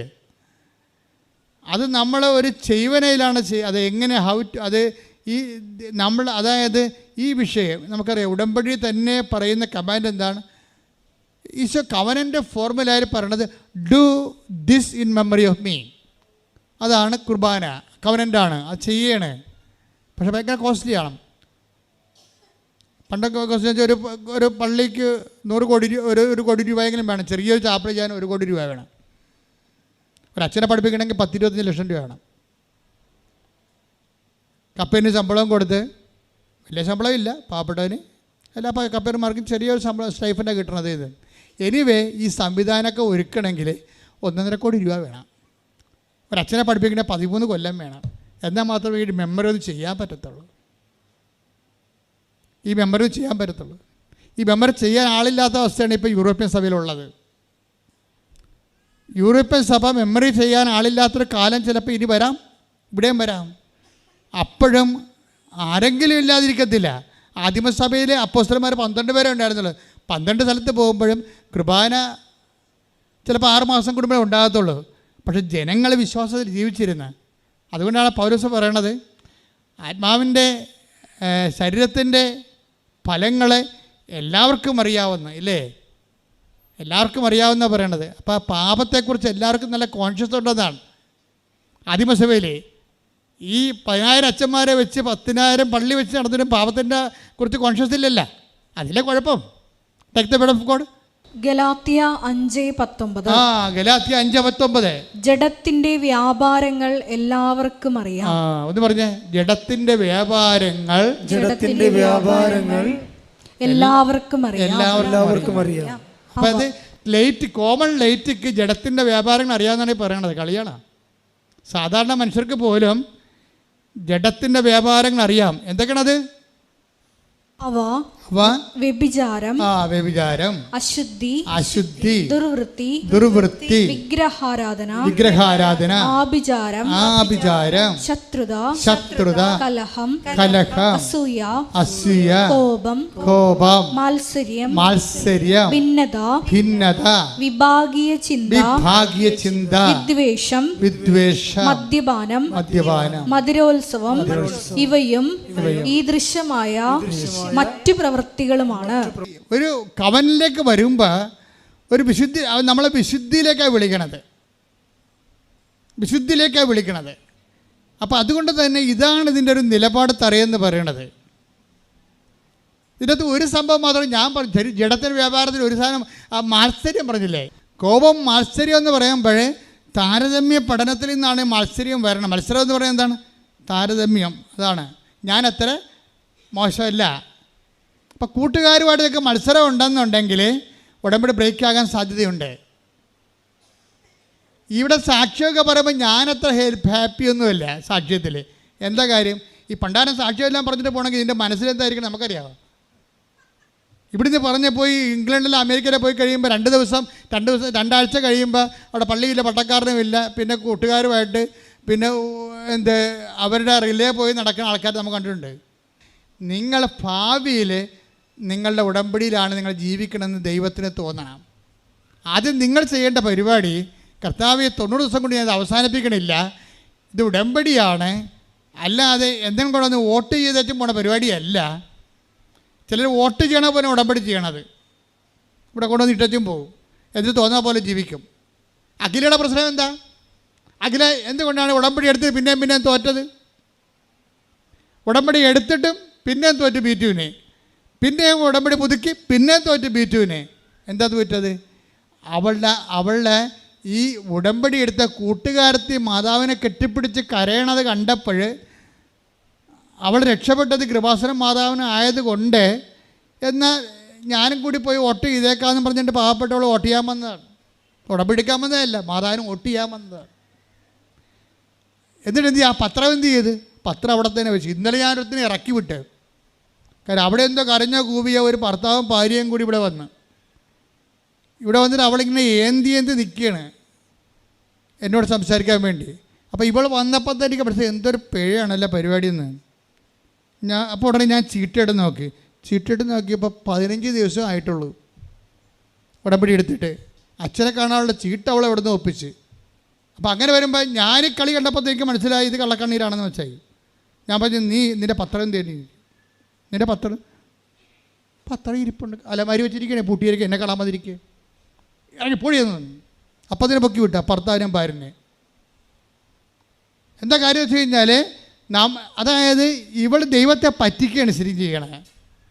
ഉടമ്പടി എടുത്തപ്പോൾ അവൾക്ക് തീഷ്ണതയുണ്ടെങ്കിൽ തീർച്ചയായിട്ടും നമ്മൾ കണ്ടിട്ടുണ്ട് ആൾക്കാരെ മുടന്തിയായിട്ടുള്ള മക്കൾ പോലും ഉടമ്പടി എടുത്തിട്ട് മുടന്തി കൊണ്ടുപോയി 3 ദിവസത്തിന് പത്രമെല്ലാം കൊടുത്തിട്ടുള്ള ഉടമ്പടി സാക്ഷ്യം ഞാൻ കേട്ടിട്ടുണ്ട്. ഇവർക്ക് നല്ല ആരോഗ്യമുണ്ട്. പക്ഷേ ഇവളുടെ വിചാരം എന്താണെന്ന് വെച്ച് കഴിഞ്ഞാൽ ഉടമ്പടി എനിക്ക് അറിയാവുന്നവർക്ക് കൊടുക്കണ്ടേ, അറിയാൻ പാടില്ലാത്തവർ കൊടുത്താൽ അവർ വല്ലതും എന്നെ പറഞ്ഞാൽ എന്ത് ചെയ്യും? നീ ആരാണ്? നിന്നെ എന്തെങ്കിലും കേട്ട് കഴിഞ്ഞാൽ കർത്താവിന് വേണ്ടി ഇത് കണ്ട ഈ കിടപ്പ് കണ്ടല്ലേ, ഇതിങ്ങനെ ഈ 3 മണിക്കൂറാണ് ഈശോ ആ വഴിയരികി കിടന്നത്, ഇങ്ങനെ ചണ്ട നദയിൽ കിടന്നത്. അപ്പോൾ കർത്താവിന് നമുക്ക് വേണ്ടി ഇത്രയും ചെയ്യാവുന്നുണ്ടെങ്കിൽ നിനക്കെങ്ങനെയാണ് ഈ അഹന്ത വരണത്? ആദ്യ ഉടമ്പടി ഞാൻ പറഞ്ഞേക്കാം, നിങ്ങൾ നിങ്ങൾ കേമന്മാരാണ് എന്ന് നിങ്ങൾ ധരിച്ചാൽ മറ്റുള്ളവർ ചിലപ്പോൾ നിങ്ങളെ കൊച്ചാക്കാൻ വേണ്ടി എന്ത് ചെയ്യും? എന്നെ തന്നെ എന്തുമാത്രം പരസ്യമായിട്ട് ആക്ഷേപിച്ചിരിക്കണം. എൻ്റെ സഭാ സംവിധാനങ്ങളിൽ നിന്ന് കൂട്ടായിട്ട് ആക്രമിച്ചുള്ള ചരിത്രമുണ്ട്. എന്നിട്ട് മറ്റുള്ളവരെല്ലാം കൈയടിച്ചിട്ടുള്ള ചരിത്രമുണ്ട്. ഞാൻ എൻ്റെ അച്ഛന്മാരുടെയൊക്കെ ഇതാ പറഞ്ഞിട്ടുണ്ട്. അന്നൊക്കെ ഞാനൊന്നും മിണ്ടത്തില്ല. എന്താ കാര്യം? കർത്താവ് കൂടുതൽ ഫലം കായ്ക്കുന്നതിന് കൂടുതൽ ഫലം കായ്ക്കാൻ വേണ്ടി കർത്താവ് വെട്ടിയൊരുക്കണത് കുടുംബത്തിൽ നിന്നാണ് ഏറ്റവും കൂടുതൽ വെട്ടിയൊരുക്കേണ്ടത്. നാട്ടുകാർ വെട്ടിയൊരുക്കണത് രണ്ടാമത്തെ കേസാണ്. കുടുംബത്തിൽ നിനക്കൊരു ശാസന വന്നു കഴിഞ്ഞാൽ ആ കുടുംബത്തിൻ്റെ ശാസന നിന്റെ വളർച്ചയ്ക്ക് വേണ്ടിയുള്ള ദൈവത്തിൻ്റെ ക്രമീകരണമാണെന്ന് നിനക്ക് മനസ്സിലാക്കാൻ കഴിഞ്ഞില്ലെങ്കിൽ നീ ഒരു ജന്മന അന്ധനല്ല, ബധിരനുമാണ്. കേൾക്കാനും പാടില്ല, കാണാനും പാടില്ല, സംസാരിക്കാനും പാടില്ലാത്ത അപ്പം അതുകൊണ്ട് തന്നെ എനിക്ക് വന്ന പോലെ തന്നെ ഈ വിഷയം നിങ്ങൾക്ക് ഓരോരുത്തർക്കും വരാൻ സാധ്യതയുണ്ട്. അങ്ങനെ ഉണ്ടാകുമ്പോഴേ മാതാവിനെപ്പോലെ മിണ്ടാണ്ടിരിക്കുക. എന്താ കാര്യം? മിണ്ടായിരിക്കണത് എന്തുകൊണ്ടാണ്? ഹൃദയത്തെ സംഗ്രഹിക്കുക. ഹൃദയത്തിലിരിക്കുന്ന ആരാണ്? ദൈവമാണ്. ദൈവത്തിലേക്ക് കൈമാറി കൊടുക്കുക. കുറച്ച് കഴിയുമ്പോൾ എല്ലാം ശരിയാകും. ഞാൻ എൻ്റെ അച്ഛനെ അങ്ങനെ ഒരു സാഹചര്യത്തിൽ സഭയിൽ നിന്ന് ആക്ഷേപിച്ചപ്പോൾ എൻ്റെ അരികിലിരുന്ന ഒരു സീനിയർ പ്രസിഡന്റ് പറഞ്ഞു, you stand up and defend your self, ബാക്കി ഞാൻ പറയാമെന്ന് പറഞ്ഞു. അപ്പോൾ ഞാൻ അച്ഛനോട് പറഞ്ഞ് നോ നോ നോ നോ മോളിൽ നിന്ന് സംസാരിക്കണമെന്ന് പറഞ്ഞു. എന്താണ്? എനിക്ക് പട്ടം തന്ന ആൾ വേറെ ഉണ്ടല്ലോ, അയാൾ എപ്പോഴും ജീവിച്ചിട്ടുണ്ടല്ലോ, എനിക്ക് മരണമില്ലല്ലോ, അയാളല്ല സംസാരിക്കേണ്ടതെന്ന് ഞാൻ ചോദിച്ചു. ഞാൻ മിണ്ടിയില്ല. ഞാൻ പുറത്തോട്ട് ഇറങ്ങിപ്പോന്നപ്പോൾ അച്ഛന്മാരെ പറഞ്ഞ് ഇപ്പം കിട്ടിയില്ലേ കള്ളത്തരമാണെന്ന് മനസ്സിലായില്ലേ എന്നൊക്കെ ചോദിച്ചു. ഇപ്പോഴല്ല, 2008 മുമ്പെന്ന് ഓർക്കണം. ഞാനന്ന് കൊച്ചച്ഛനാണെന്ന് ഓർക്കണം. ശുശ്രൂഷയൊക്കെ തുടങ്ങി വന്ന കാലത്ത് കിട്ടിയ വെട്ടാണ് അത് ശരിക്കും പറഞ്ഞാൽ. പക്ഷെ കർത്താവ് കരുതിക്കൊണ്ട് വെട്ടിയതാണ്. എന്നെ ഒതുക്കി കളഞ്ഞെന്ന് പറയാം ശരിക്കും. എന്നിട്ട് ഞാനത് മനസ്സിലാക്കി സൗമ്യതയോടെ, കർത്താവ് എന്നെ ആക്ട് ചെയ്യാൻ അനുവദിച്ചില്ല. ഞാൻ ആക്ട് ചെയ്തിരുന്നെങ്കിൽ കർത്താവ് എന്നെ പിന്നീട് ഒരിക്കലെടുത്ത് ഉപയോഗിക്കത്തില്ലായിരുന്നു.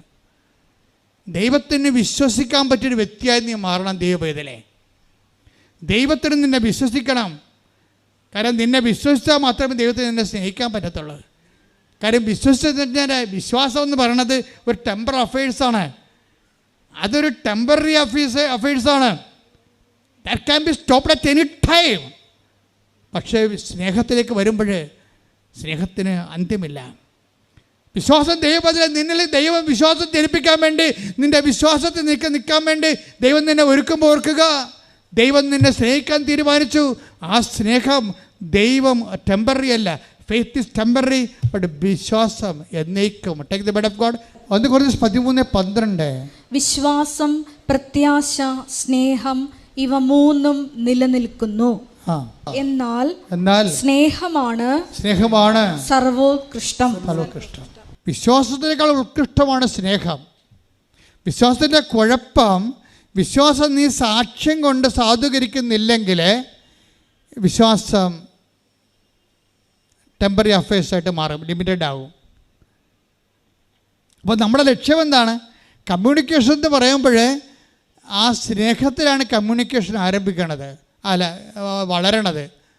നീയും ദൈവവും തമ്മിലുള്ള സംസർഗവും സംവാദവും ഒക്കെ അങ്ങ് സമൃദ്ധമായി പുലർന്ന് വരണത് നിത്യത വരെ. അതിന് നമ്മൾ സ്വർഗമെന്ന് പറയും. സംവാദമാണ് സ്വർഗമായിട്ട് കൺവേർട്ടാക്കണത്. എല്ലാം കമ്മ്യൂണിക്കേഷൻ്റെ ആക്ടിവേഷനാണ്. അപ്പോൾ ഈ 4 കുഞ്ഞുങ്ങളുമായിട്ട് വാടക താമസിക്കുമ്പോഴും ആൾക്കാർ ചോദിക്കും, മോളെ ഇതൊക്കെ വീടൊന്നും വെക്കണില്ലേ, പിള്ളേരൊക്കെ വലുതായി വരുന്നുണ്ട്. അപ്പോൾ ഇദ്ദേഹം പറയും, അതിൻ്റെ ആവശ്യമൊന്നുമില്ലേ, വടക്ക് പോയിട്ട് കുഴപ്പമൊന്നുമില്ലല്ലോ, വടക്ക് ജീവിച്ചിട്ട് കുഴപ്പമൊന്നുമില്ലല്ലോ. അപ്പോൾ അതൊരു ആത്മവിശ്വാസമാണ്. പക്ഷേ ആത്മവിശ്വാസം മൂത്ത് ഒരു അഹങ്കാരത്തിൻ്റെ രീതിയിലേക്ക് അത് വരുന്നു. ഭാവിയിൽ ഇവക്ക് അജ്ഞാനമാണ് അഹങ്കാരത്തിൻ്റെ കാരണം. മനുഷ്യനെ അറിവില്ലായ്മയാണ് ദൈവത്തെക്കുറിച്ചോ ജീവിതത്തെക്കുറിച്ചോ ഉള്ള ലിമിറ്റഡ് നോളജാണ് അഹങ്കാരം ഉണ്ടാക്കുന്നത്. ജ്ഞാനത്തിൻ്റെ പരിമിതിയാണ് ശരിക്കും. പെട്ടെന്ന് ഇവളുടെ മകൾ മരിച്ചു. ചെറിയ കാഷ്വാലിറ്റി ഒന്നുമല്ലേ, ഉമ്മിണി വലിയ കാഷ്വാലിറ്റിയാണ് സംഭവിക്കുന്നത്. പെട്ടെന്ന് അവളുടെ മകൾ മരിക്കും. മകൾ മരിച്ചപ്പോഴാണ് വാടകക്കാരൻ്റെ തനിനിറം മനസ്സിലാക്കുന്നത്. വാടകയുടെ ഉടമസ്ഥ മധ്യം പറയും, പിണ ഇവിടെ വെക്കാൻ പറ്റത്തില്ലെന്ന് പറയും, എടുത്തുകൊണ്ട് പോകാൻ പറയും. കണ്ട അവസാനം വർക്കൗട്ട് ചെയ്യണം. കണ്ട പെട്ടെന്ന് ഇവളുടെ മകൾ മരിച്ചു കഴിഞ്ഞപ്പോഴേ പിണ ഇവിടെ വെക്കാൻ പറ്റത്തില്ല, ഇത് ഇനി ആൾക്കാർ നിങ്ങൾ പിണ ഇവിടെ വെച്ച് കഴിഞ്ഞാൽ പിന്നെ ഇനി വാടകക്കാരും വരത്തില്ല, അതുകൊണ്ട് എടുത്തു മാറ്റണമെന്ന് പറയും. പിന്നെ എന്തു ചെയ്യും? എല്ലാവരെയും തോൽപ്പിക്കാൻ വേണ്ടിയാണ് ഇവിടെ ഒന്ന് വാടകയ്ക്കൂടെ താമസിക്കണം. പിള്ളേരുമായിട്ടുണ്ട്. എന്നെ ഉപേക്ഷിച്ച ഭർത്താവിൻ്റെയും ചേട്ടന്മാരുടെയും അനിയന്മാർ തിരിഞ്ഞു നോക്കില്ല എന്ന്. ഞാൻ എൻ്റെ കുഞ്ഞുങ്ങളവിടെ ഇറങ്ങേണ്ടി വന്നിട്ട് ഭർത്താവിൻ്റെ അനിയന്മാരുണ്ടല്ലോ, ഗുണാണ്ടന്മാർ, അവന്മാരാരും തിരിഞ്ഞു നോക്കില്ലല്ല. അവന്മാരുടെ മുമ്പിൽ ഞാൻ ജീവിച്ച് കാണിച്ചു കൊടുക്കും. തൻ്റെ ഇടം തള്ളലായിട്ട് മാറും. ഇതിനാണ് അഹങ്കാരം എന്ന് പറയണ. ഉടമ്പടി വർക്ക് ചെയ്യാൻ പാടുണ്ടാകും. എൻ്റെ മക്കളെ, കൈയും കുപ്പി ഞാൻ നിങ്ങളോട് യാചിക്കുകയാണ്. ഇങ്ങനെ എന്തെങ്കിലും കേസ് കെട്ടലാണെങ്കിൽ ഉള്ളിൽ എന്തെങ്കിലും ഇതുപോലെ ദൈവത്തിന് പ്രവർത്തിക്കാൻ പറ്റാത്ത ഈ വിചാരമുണ്ടല്ലോ, അങ്ങനെ വല്ലതും ഉണ്ടെങ്കിൽ നിങ്ങളത് റെക്ടിഫൈ ചെയ്യണം, എളിമപ്പെടണം. പെട്ടെന്ന് ഉടമ്പടി പൂക്കണ കാണാം. ഇപ്പോൾ നമ്മൾ ചില ആൾക്കാർക്ക് മുട്ടത്തോടൊക്കെ ഇട്ട്, ഇന്നലെ ഞാനൊരു വീഡിയോ ഉണ്ട്, മുട്ടത്തോട് 200 മുട്ട എടുത്ത് പൊളിച്ച് അതിൻ്റെ തോടെടുത്തിട്ട് ആൾക്കാർ മിക്സിയിലിട്ട് അടിച്ച് കൊണ്ടുപോയി റോസച്ചെടിക്ക് ഇട്ട് കൊടുക്കുകയാണ്, മുട്ടത്തോട്. അപ്പോൾ അത് റോസ ഇങ്ങനെ വിടർന്നങ്ങനെ നിൽക്കണം നിറച്ച് പൂക്കളുമായിട്ട്. ഇവിടുന്ന് എഴുന്നേറ്റ് പോയി ആരും മുട്ട പിടിക്കാൻ നിൽക്കണ്ടേ, ഞാൻ ചുമ്മാ പറഞ്ഞതേ ഉള്ളൂ, അവിടെ കണ്ട ഒരു കാഴ്ച പറഞ്ഞതേ ഉള്ളൂ. അപ്പോൾ ചില വളങ്ങൾ വരുമ്പോൾ റോസ സാധാരണയേക്കാൾ കൂടുതൽ പൂക്കുന്നുണ്ട്, ഇല്ലേ? ഇതുപോലെയാണ് ഉടമ്പടിയുടെ വിഷയം. ഉടമ്പടി ഇടേണ്ട വളം ഇട്ട് കഴിഞ്ഞാൽ ഈ സാധനം പെട്ടെന്ന് പൂക്കും. അതിനെന്താ കാര്യം ചെയ്യണമെന്ന് വെച്ചാൽ അതിനകത്തുള്ള കെടുവളമൊക്കെ ആദ്യം എടുത്ത് മാറ്റും നമ്മൾ, അല്ലേ? പഴയ വളമൊക്കെ, ചെടി ഓൾറെഡി യൂസ് ചെയ്തിരിക്കുന്നതിൻ്റെ കുറച്ച് വേസ്റ്റ് കെടുവളമില്ലേ, അതൊക്കെ എടുത്ത് മാറ്റും. കെടുവളത്തിലൊന്നാണ് ഈ അഹങ്കാരം എന്ന് പറയുന്നത്. അതങ്ങനെ കിടക്കയല്ലേ, അതിങ്ങനെ വർഷങ്ങൾ കിടക്കുകയല്ലേ. ഒരു കാര്യം തെണ്ടിത്തിരിഞ്ഞ് വളരെ വിഷമം പിടിച്ച സാഹചര്യത്തിൽ ജീവിച്ചിട്ട് ശമ്പളമുണ്ട് കയ്യിൽ, അതുകൊണ്ട് ആരും ഇങ്ങോട്ട് അഭ്യാസത്തിന് വരണ്ട, എനിക്കും മക്കൾക്കും ജീവിക്കാൻ അറിയാവുന്നതാണ്. പക്ഷെ പെട്ടെന്നാണ് ചില തകർച്ചകളൊക്കെ നമ്മൾ വരുത്തി തീർക്കണതാണ്. എനിക്ക് വേണ്ടത്, ഇത്രയും നാൾ ജനവുമായിട്ട് ജീവിച്ചില്ലേ, ഞാൻ ജനവുമായിട്ട് ജീവിക്കാത്ത ഒറ്റ ദിവസം പോലും ഉണ്ടായിട്ടില്ല. പല തകർച്ചകളും നമ്മൾ കത്തെഴുതി വരുത്തിക്കണതാണ്. ഫോൺ വിളിച്ചിട്ട് തകർച്ച വിളിച്ചു, ഫോൺ വിളിച്ചിട്ട് ആൾക്കാരെ വരുത്തും. പ്രശ്നം ഫോൺ വിളിച്ച് വരുത്തുന്ന പരിപാടിയുണ്ട് ചില ആൾക്കാർ. കാര്യം നിങ്ങളുടെ നിലപാടുകളാണ് അതിൻ്റെ പ്രധാനപ്പെട്ട കാരണം. ദൈവത്തെ മറന്ന് താനെന്തോ പ്രധാന കഥാപാത്രമാണ്, സ്ഥലത്തെ പ്രധാന ദിവ്യനാണ് എന്ന് പറഞ്ഞുകൊണ്ട്. അപ്പോൾ എപ്പോഴും നിങ്ങൾ പ്രാർത്ഥിക്കേണ്ടത്, കർത്താവേ എന്നെ എളിമയോടെ ജീവിക്കാൻ ഇടയാക്കണേ പ്രാർത്ഥിക്കണം. അതാണ് അവിടുന്ന് തൻ്റെ ദാസിയുടെ മരിയ സ്പിരിച്വാലിറ്റി പവേഡ് ബൈ എന്ന് പറയുമ്പോൾ നിങ്ങൾക്ക് ഇതെന്നാ പവേഡ് ആൻഡ്രോയിഡായിരിക്കും, അങ്ങനെയല്ല. Covenant is powered by Maria spirituality എന്ന് വെച്ച് കഴിഞ്ഞാൽ അവിടുന്ന് തൻ്റെ ദാസിയുടെ വിനീത അവസ്ഥ. ശ്രദ്ധിക്കട്ടെ, ഹല്ലേലൂയ.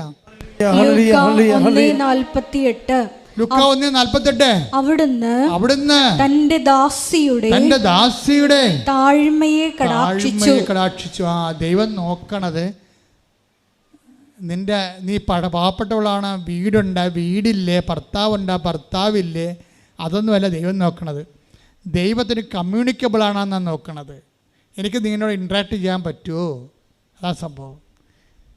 ഞാൻ കഴിഞ്ഞ ദിവസം പറഞ്ഞില്ല വേറെ ദൈവമെന്ന്. നമ്മൾ തന്നെ നമ്മൾക്ക് കോൺഫിഡൻ്റ് ഉള്ള ഏരിയയിൽ നമ്മൾ ദൈവമാണെന്ന് ഓർക്കണം. This is our spiritual tragedy. നമ്മൾക്ക് കോൺഫിഡൻസ് ഉള്ള ഏരിയയിൽ നമ്മൾ ഒരാൾ ദൈവം തന്നെയാണ്. കോൺഫിഡൻസ് ഇല്ലാത്ത കാര്യമാണ് പ്രാർത്ഥനയ്ക്ക് വെക്കണത്. അത് നിങ്ങളുടെ ഉടമ്പടി നിയോഗം ക്രമീകരിക്കുമ്പോൾ അറിയാൻ പറ്റും. അതറിയണ്ട, അത് ഞാൻ ജയിച്ചോളൂ എന്ന് പറയും. ഞാനല്ല പരീക്ഷ എഴുതണത്, എൻ്റെ ചരിത്രം എന്താണ്? തോറ്റിട്ടില്ല, തോറ്റ ചരിത്രം കേട്ടിട്ടില്ല, അതാണ് സംഭവം. കൊടിയും പിടിച്ച് അടക്കുകയാണ് ആളെ ഒറ്റക്ക് ആദായം നടത്തി. അപ്പം നീ തോക്കാത്ത ജീവിതാനുഭവങ്ങളില്ലേ, അത് തന്നെയാണ് നിൻ്റെ കോൺഫിഡൻഷ്യൽ ഏരിയ. അവിടെ ഉടമ്പടി കമ്മ്യൂണിക്കബിളല്ല. ഇവിടെ പ്രശ്നം എന്താ? ഇവിടെ പ്രശ്നം ഞാൻ എൻ്റെ മക്കൾ വാടക വീട്ടിയതല്ലേ, താമസിച്ചാൽ മതി. അവസാനം എന്ത് ചെയ്ത്, ഈ മകളുടെ ഡെഡ് ബോഡിയും കൊണ്ട് വണ്ടിയിൽ അവളെ ഉപേക്ഷിച്ച് കളഞ്ഞപ്പോൾ തിരക്കാതിരുന്ന ഭർത്താവിൻ്റെ അനിയൻ്റെ വീട്ടിൽ പോയി പറയും, മകൾ മരിച്ച മടി കിടക്കുകയാണ്, ഇവളൊന്ന് ദഹിപ്പിക്കണ വരെ ഇവിടെ സൂക്ഷിക്കാൻ അനുവദിക്കണമെന്ന് പറഞ്ഞു. ഓക്കെ, കണ്ടില്ലേ, എളിമപ്പെടണം, കണ്ടില്ലേ? ഇപ്പം എന്താ ഈ ഹിസ്റ്ററി ഒന്ന് സ്കാൻ ചെയ്ത് നോക്കിക്കേ,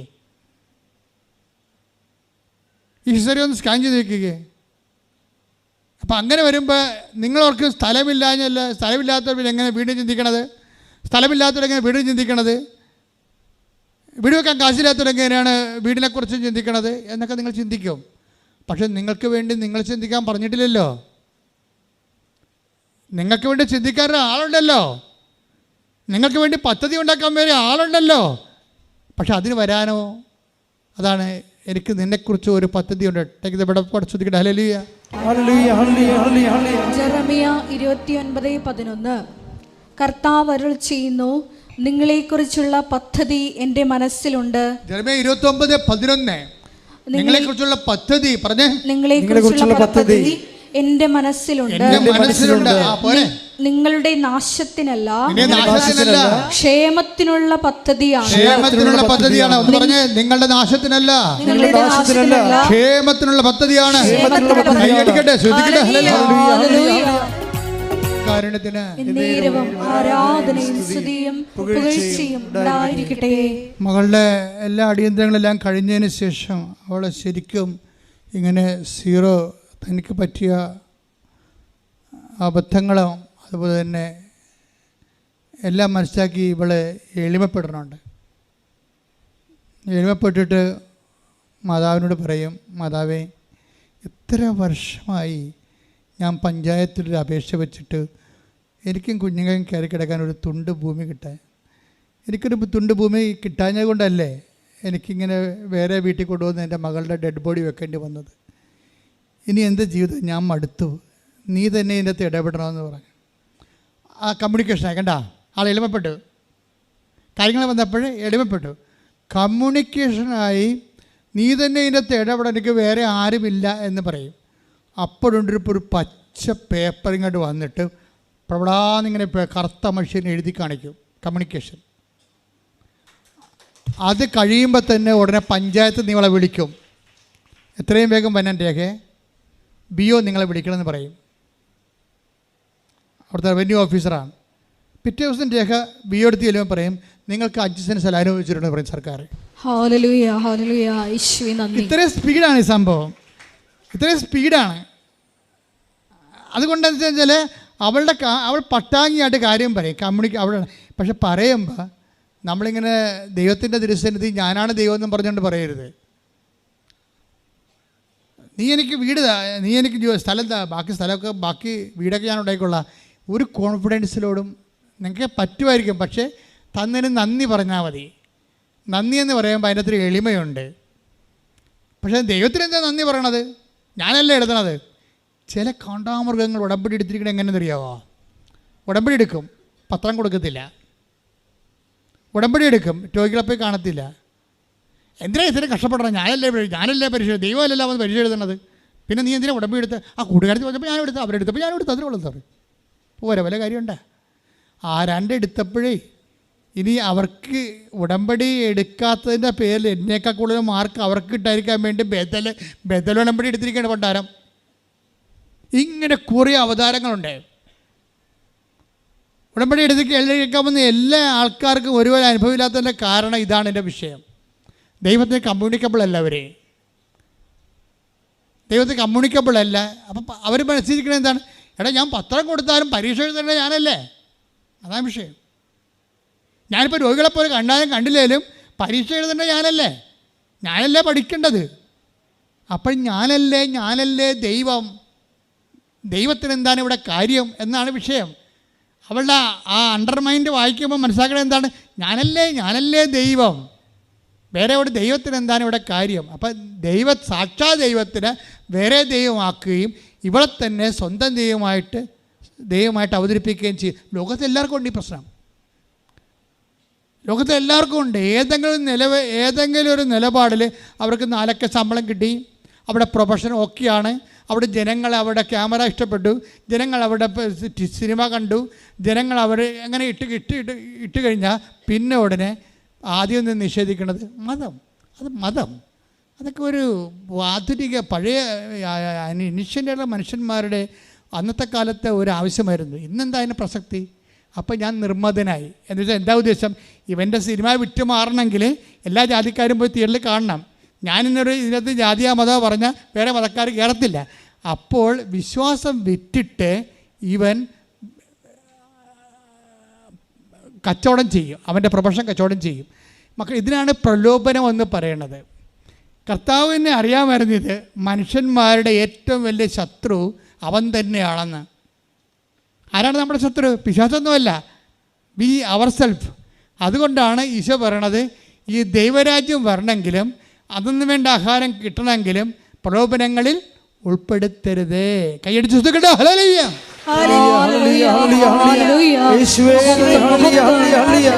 ഹല്ലേലൂയ ഹല്ലേലൂയ ഹല്ലേലൂയ. അപ്പോൾ എപ്പോഴും നമ്മളിപ്പോൾ ദൈവത്തിൻ്റെ തന്നെ പ്രാർത്ഥിക്കുമ്പോൾ കർത്താവിനോട് പട്ടാങ്ങി പറയേണ്ട ഒരു സംഭവമുണ്ട്. കർത്താവേ, ഒരു പ്രലോഭനത്തിൻ്റെ സിറ്റുവേഷനിലേക്ക് എന്നെ കൊണ്ടുപോകരുത്. കാരണം പ്രലോഭനങ്ങളുടെ സിറ്റുവേഷനിലേക്ക് വരുമ്പോൾ ദൈവം നിന്നെ കശാപ്പ് ശാലയിലേക്ക് വിടാനുള്ള സാധ്യതയുണ്ട്. നിൻ്റെ കയ്യിരിപ്പ് മോശമാണെങ്കിൽ നീ അറിയാതെ കശാപ്പ് ശാലയിലേക്ക് പോകും. എന്താ കാര്യം? നീ തന്നെ അഹങ്കാരിയായിട്ട് ദൈവത്തിന് അംഗീകരിക്കേണ്ടത് പോരായ്മയെ കരുതിയാൽ. ഇപ്പം എല്ലാം പുതിയ സാധനങ്ങളൊക്കെ വരുമ്പോൾ പുതിയ സാധനങ്ങളെല്ലാം പ്രലോഭനമാണ്. എ കൾച്ചറൽ ടെംപ്ടേഷൻ, ഒരു സാംസ്കാരിക പ്രലോഭനമുണ്ട്, സാമ്പത്തിക പ്രലോഭനമുണ്ട്. സാമ്പത്തിക പ്രലോഭനം എന്ന് പറയുന്നത് നിൻ്റെ ബിസിനസ് വിജയിക്കണമെന്നുണ്ടെങ്കിൽ മറ്റുള്ളവരെങ്ങനെ വിജയിച്ചതെന്ന് നോക്കുന്നേ, മറ്റുള്ളവരുമായിട്ട് മത്സരം വരും. അപ്പോൾ അവർ പറയും കുട്ടിച്ചാത്തിൻ്റെ അടുത്ത് പോയിട്ടാണ് ആ ബിസിനസ്. അവർ കുട്ടിച്ചാത്തിൻ്റെ സേവ ചെയ്തിട്ടാണ്. എന്നാൽ പിന്നെ എന്നാ കാര്യം? ബിസിനസ് ചെയ്യാൻ കച്ചവടത്തിന് ലാഭത്തിന് വേണ്ടിയല്ലേ. അപ്പോൾ കർത്താവ് എല്ലാം ക്ഷമിച്ചോളൂ എന്ന് പറഞ്ഞിട്ട് ഇവനും കുട്ടിച്ചാത്തിൻ്റെ അടുത്ത് പോകും. കാര്യം ഒന്നുറങ്ങിയാൽ നേരം എടുക്കത്തില്ല. പ്രലോഭനത്തിൽ ഉൾപ്പെടുത്തരുത്. ശ്രുതിയുടെ ഹല്ലേലൂയ. ഇന്നത്തൊരു വിഷയം എന്ന് വെച്ചാൽ സമൂഹത്തെ സപ്ലിമെൻറ്റ് ചെയ്യണില്ല എന്നുണ്ടെങ്കിൽ, സമൂഹത്തെ സംസ്കരിക്കണില്ല, വിശുദ്ധീകരിക്കണില്ല എന്ന് നീ ഒരു വിശ്വാസിയാകുമ്പോൾ അത് തന്നെ നിൻ്റെ ഒരു പരാജയമാണ്. എന്താ കാര്യം? ഈ ജീവിതത്തെ നമ്മൾ അംഗീകരിക്കണില്ലെന്ന് എൻ്റെ അർത്ഥം. എന്താ കാര്യം? ഈ ജീവിതത്തെ ഞാൻ അംഗീകരിക്കണമെങ്കിൽ ഈ ജീവിതം ക്രിസ്തുവിനെ സ്വീകരിക്കണം. ക്രിസ്തുവിനെ സ്വീകരിക്കാത്തൊരു സമൂഹത്തിൽ ക്രിസ്തുവിനെ സ്വീകരിക്കാൻ വേണ്ടി നീ ഒരു നിലപാടെടുക്കുമ്പോൾ നിങ്ങൾ നിങ്ങളാണല്ലോ സാക്ഷികളെന്ന് പറയുമ്പോൾ വിശ്വാസത്തെ സാക്ഷ്യം കൊണ്ട് സ്ഥിരീകരിക്കണില്ലെങ്കിൽ ആ വിശ്വാസം നിർജീവമായ വിശ്വാസമാണ്. തോമസ് എന്നോ അല്ലെങ്കിൽ അലക്സ് എന്നോ അല്ലെങ്കിൽ ഏതെങ്കിലും തരത്തിൽ ജോസഫ് എന്നോ ഒക്കെ പേരിട്ട് കാര്യമില്ല. എന്നാ പേരിടാൻ പറ്റാത്തത്? വിശ്വാസം എന്താണെന്നറിയാതെ തരം കിട്ടുമ്പോൾ അവരുടെ അംഗീകാരത്തിനോ പണത്തിനോ ബിസിനസ്സിൻ്റെ വളർച്ചയ്ക്ക് വേണ്ടി ദൈവത്തെ തള്ളിപ്പറയുമ്പോൾ സമൂഹത്തിൽ ജ്വലിച്ചു നിൽക്കുന്ന ആൾക്കാർ ദൈവത്തെ തള്ളിപ്പറഞ്ഞാൽ അവൻ്റെ ജീവിതം ഇവിടെ വെച്ച് അവസാനിക്കുകയാണ്. കാര്യം മുന്നോട്ട് പോകുമ്പോൾ പല കാര്യങ്ങളോട് ഒത്തുതീർപ്പുകൾ ചെയ്യേണ്ടി വരുന്ന അപ്പോസ്തലന്മാർ, മിഷണറിമാർ ഒത്തുതീർക്കാത്ത സ്ഥലങ്ങളിലെല്ലാം പുതിയ കാലത്ത് നമുക്ക് ഒത്തുതീർക്കേണ്ടി വരുമ്പോൾ എന്താ പറ്റണമെന്നറിയാവോ? നിങ്ങളിൽ നിന്നടുത്ത ദൈവരാജ്യം മറ്റുള്ളവർക്ക് നൽകപ്പെടുമെന്ന്.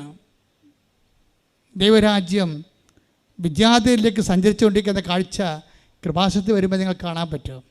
That's what happening here. സ്തുതിക്കട്ടെ. ഹല്ലേലൂയ ഹല്ലേലൂയ ഹല്ലേലൂയ. യേശുവേ സ്തുതി. ഹല്ലേലൂയ ഹല്ലേലൂയ ഹല്ലേലൂയ ഹല്ലേലൂയ ഹല്ലേലൂയ ഹല്ലേലൂയ ഹല്ലേലൂയ. പരിശുദ്ധ പരമ ദിവ്യകാരുണ്യത്തിന് നേരവും ആരാധനയും സ്തുതിയും പുകഴ്ചയും ഉണ്ടായിരിക്കട്ടെ. ക്രിസ്തുവിനെ സൈൽഡൈൻ ചെയ്തുകൊണ്ട് ഒരു സമാധാനം ഇവിടെ ഉണ്ടാക്കാൻ സഭയെ ആരും ഏൽപ്പിച്ചിട്ടില്ല. ആരെങ്കിലും ഏൽപ്പിച്ചിട്ടുണ്ടെങ്കിൽ ആ ഏൽപ്പിച്ച ആളുടെ പേര് ക്രിസ്തു എന്നായിരിക്കത്തില്ല, ദൈവം എന്നായിരിക്കത്തില്ല. വേറെ ആർക്കു വേണ്ടി നമ്മൾ വിടുപണി ചെയ്തിരിക്കാം.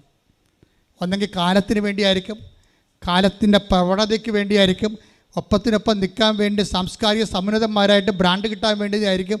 എനിവേ നമ്മൾ വിൽക്കുന്നത് സുവിശേഷത്തെയാണെന്ന് മനസ്സിലാക്കിയാൽ മതിയാവും. അതുകൊണ്ട് വിശ്വാസം ഉയർത്തിപ്പിടിക്കാൻ ഒരവസരം നിനക്ക് കിട്ടിയാൽ വചനത്തിലൂടെ ഇന്നും പ്രവർത്തിച്ചുകൊണ്ട് വചനത്തെ നിഷ്കളങ്കമായി മുൻവിധിയില്ലാതെ സ്വീകരിച്ചുകൊണ്ട് അത് എക്സിക്യൂട്ട് ചെയ്യുന്ന ജനങ്ങളിലേക്ക് ദൈവം പതുക്കെ പതുക്കെ മൂവ് ചെയ്ത് പോകണം നമുക്ക് കാണാൻ പറ്റും. അത് വലിയൊരു കാഴ്ചയാണ്.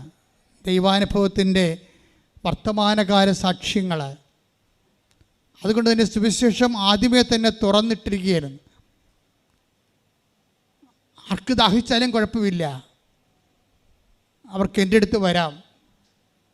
എന്നിലൊന്ന് വിശ്വസിച്ച് കിട്ടിയാൽ ആരുടെയും ലൈസൻസ് വാങ്ങിക്കാതെ തന്നെ ജീവജലത്തിൻ്റെ അരുവികൾ ഈ വിശ്വാസത്തിൻ്റെ പുറത്ത് നിങ്ങളിലേക്ക് ഒഴുകാൻ കൈയടിക്കട്ടെ. അപ്പോൾ നമ്മൾ ആ കഥ മുന്നോട്ട് പോവുകയാണ്. രേഖയ്ക്ക് വീടായി, സ്ഥലമായി, മാതാവ് കൂടെയുണ്ട്. പക്ഷെ പെട്ടെന്ന് രേഖ ഉടമ്പടി തന്നെയാണ്. പക്ഷെ ഉടമ്പടിയിലാണെന്ന് വിചാരിച്ചുകൊണ്ട് എപ്പോഴും നമ്മൾ ശ്രദ്ധിക്കേണ്ട ഇതാണ്, ഉടമ്പടിയിലാകുമ്പോൾ ഉടമ്പടി വെച്ചിരിക്കുന്ന നിയോഗത്തിൽ മാത്രമാണ് നിൻ്റെ ശ്രദ്ധ വരണത്. പക്ഷെ ഉടമ്പടി നിയോഗത്തിൽ മാത്രം വെച്ചാൽ നിനക്ക് ഓക്കെ ആണെന്ന് പറയുന്ന സ്ഥലങ്ങളുണ്ടല്ലേ, ഈ രേഖയ്ക്കൊരു നല്ല മകനുണ്ടായിരുന്നു. അവൻ ശാന്തനാണ്, സൗമ്യനാണ്, ഇന്ന് വരെ ഒരു ക്രിമിനൽ കേസിലോ ഒന്നുമില്ല. പക്ഷെ അവന് പെട്ടെന്ന് മച്ചാട് മാമാങ്കത്തിൽ വെച്ച് കുത്ത് കിട്ടി.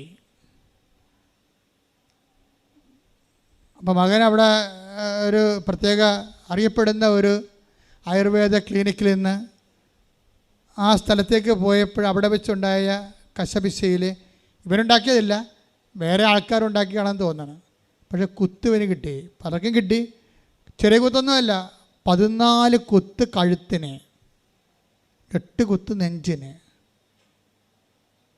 ബോധം പോയി. അപ്പോൾ രേഖ ഓടി ആശുപത്രി ചെല്ലും. ചെല്ലുമ്പോൾ ഇവൻ മരിച്ചു എന്നുള്ളതാണ് റിപ്പോർട്ട് വരണത്. അപ്പോൾ രേഖ പറയുന്നൊരു വർത്തമാനമുണ്ട്. എന്താ പറയണത്? എൻ്റെ മകൻ മരിക്കില്ല, കാരണം എൻ്റെ മനസ്സിൽ കർത്താവ് എനിക്ക് നല്ല ശക്തി തരുന്നുണ്ട്. നിങ്ങളത് ചിന്തിക്കണം, ആ സിറ്റുവേഷൻസ് കണ്ട, ഇതുപോലെ ഇത്രയും വലിയ ഭയാനകമായ ഒരു സാഹചര്യം. അമ്മയാണ് ഇവർ. 4 മക്കളിൽ 3 പെൺമക്കളാണ്, ഒരു ആൺമകനേ ഉള്ളൂ. ആ മകനാണ് 14 കുത്ത് കഴുത്തിനും 8 കുത്ത് നെഞ്ചിനും കിട്ടിയിരിക്കണത്. അവന് ബോധമില്ല, മരിച്ചവരെ കിടക്കുകയാണ്. അപ്പോൾ രേഖ പറയണേ, എനിക്കൊന്നും ഫീൽ ചെയ്തില്ല. എന്താ കാര്യം? എൻ്റെ കർത്താവ് എൻ്റെ ഉള്ളിൽ എനിക്ക് ശക്തി നൽകിക്കൊണ്ടിരിക്കും. അപ്പം ഞാൻ മനസ്സിൽ പറഞ്ഞുകൊണ്ടിരിക്കും, അവൻ മരിക്കത്തില്ല, അവൻ മരിക്കത്തില്ല. ആൾക്കാരൊക്കെ പറയും അവൻ മരിക്കും, അവൻ മരിച്ചു പോകും കേട്ടോ, രേഖ പിടിച്ചു നിൽക്കണം കേട്ടോ, വളരെ മോശം മാരകമായ കുത്താണ് കിട്ടിയിരിക്കുന്നത്. അവൻ മരിക്കത്തില്ല. എന്താണ് മരിക്കാത്തത്? ഞാൻ ഉടമ്പടി എടുത്തിട്ടുണ്ടെന്ന്.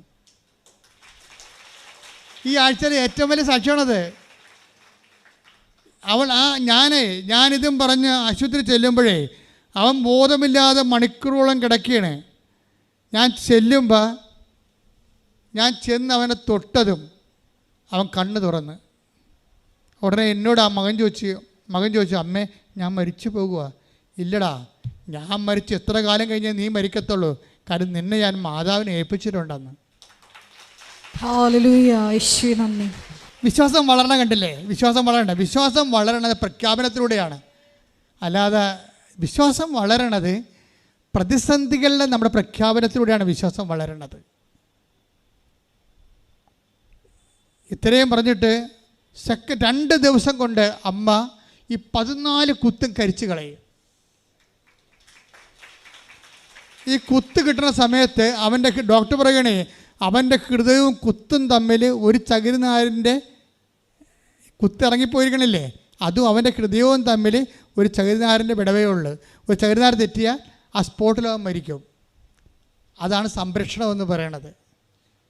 സംരക്ഷണം. 2 ദിവസം കൊണ്ട് ആ മുറിവെല്ലാം 3-ാം ദിവസം അവൻ വീട്ടിലിരിക്കണം. അതായത് വിശ്വാസം പ്രഖ്യാപിക്കുന്നവർക്ക്, പ്രതികൂല സാഹചര്യങ്ങൾ വിശ്വാസം പ്രഖ്യാപിക്കുന്നവർക്ക് ദൈവത്തിന് അറിയാൻ പറ്റും ഈ വിശ്വാസം ട്രെയിൻഡാണ്, ചോദന ചെയ്ത വിശ്വാസമാണ്. നമ്മുടെ ഈ അസംസ്കൃത വിശ്വാസത്തിലൊരു കുഴപ്പമുള്ളത്, നേരത്തെ പറഞ്ഞ പോലെ ആക്റ്റീവ് വിശ്വാസമുണ്ട്, സജീവ വിശ്വാസമുണ്ട്, നിർജീവ വിശ്വാസമുണ്ട്. ഈ സജീവ വിശ്വാസത്തിന് വേറൊരു വകുപ്പുണ്ട്. എന്താ വിശ്വാസം? അതായത് tested faith, non tested faith. നമുക്ക് സാക്ഷ്യം പറഞ്ഞ് പോകാൻ പറ്റും, പക്ഷേ അതൊന്നും ദൈവം അംഗീകരിക്കണം നിർബന്ധമില്ല. ദൈവം അംഗീകരിക്കണമെങ്കിൽ അത് ടെസ്റ്റ് ചെയ്യണം. അഗ്നിശോധനയെ അഗ്നിശോധനയെ അതിജീവിച്ച വിശ്വാസം. 1 പത്രോസ് 1:7 കാരണം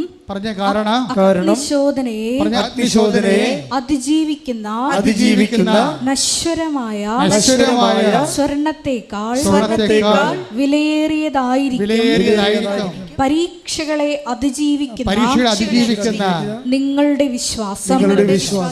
അപ്പോൾ ഇവർ പുതിയ വിശ്വാസം വന്ന് എന്താണ്? Tested and valued faith. Tested and value added faith. അപ്പോൾ ഒരു സാഹചര്യം വന്നാൽ നിൻ്റെ വിശ്വാസം ഉടനെ അത് ടെസ്റ്റാണ്. ആ ടെസ്റ്റിൻ്റെ അകത്ത് നിന്നെടുക്കുന്ന നിലപാടാണ് ഇതിനെ വാല്യൂ ആഡ് ചെയ്യണത്. അപ്പോൾ നമ്മൾ ഇവിടെ നിന്ന് എത്തിയത്, ആദ്യം വിശ്വാസം എങ്ങനെ വരുന്നത്?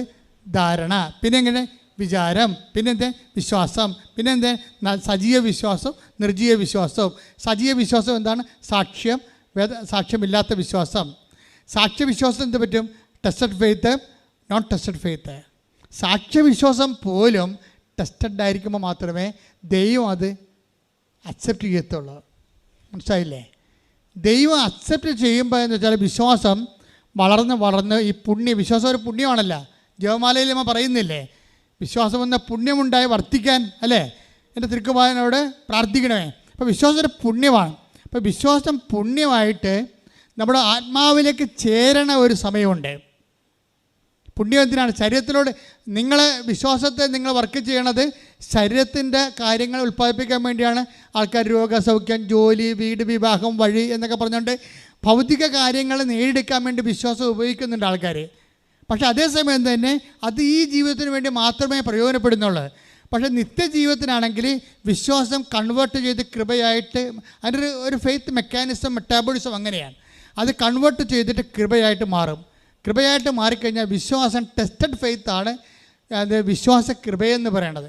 വിശ്വാസ കൃപയെന്നാണ് എൻ്റെ പേര്. ആ വിശ്വാസ കൃപ എവിടെയാണ്? കർത്താവിൻ്റെ കൃപ അത് നമ്മുടേതല്ല. ഒരിക്കൽ ടെസ്റ്റ് ചെയ്താൽ പിന്നെ അത് കർത്താവിൻ്റെതായി മാറും. കർത്താവിൻ്റെ കൃപ എന്ത് ചെയ്യും? നമ്മുടെ ശരീരത്തിൻ്റെ കൂടെയല്ല. ഗലാത്യർ 6:19 take the word of God. കർത്താവിൻ്റെ കൃപ പറഞ്ഞേ, കർത്താവിന്റെ കൃപ നമ്മുടെ ആത്മാവിന്റെ കൂടെ ഉണ്ടായിരിക്കട്ടെ. വായിച്ചോളൂ, ശ്രുതികട്ടെ. ഹല്ലേലൂയ. ഗലാത്യർ 6:18 ഗലാത്യർ 6:18 നമ്മുടെ കർത്താവായ യേശുക്രിസ്തുവിന്റെ കൃപ പറഞ്ഞേ, നമ്മുടെ കർത്താവായ യേശുക്രിസ്തുവിന്റെ കൃപ നിങ്ങളുടെ ആത്മാവിനോട് കൂടെ ഉണ്ടായിരിക്കട്ടെ.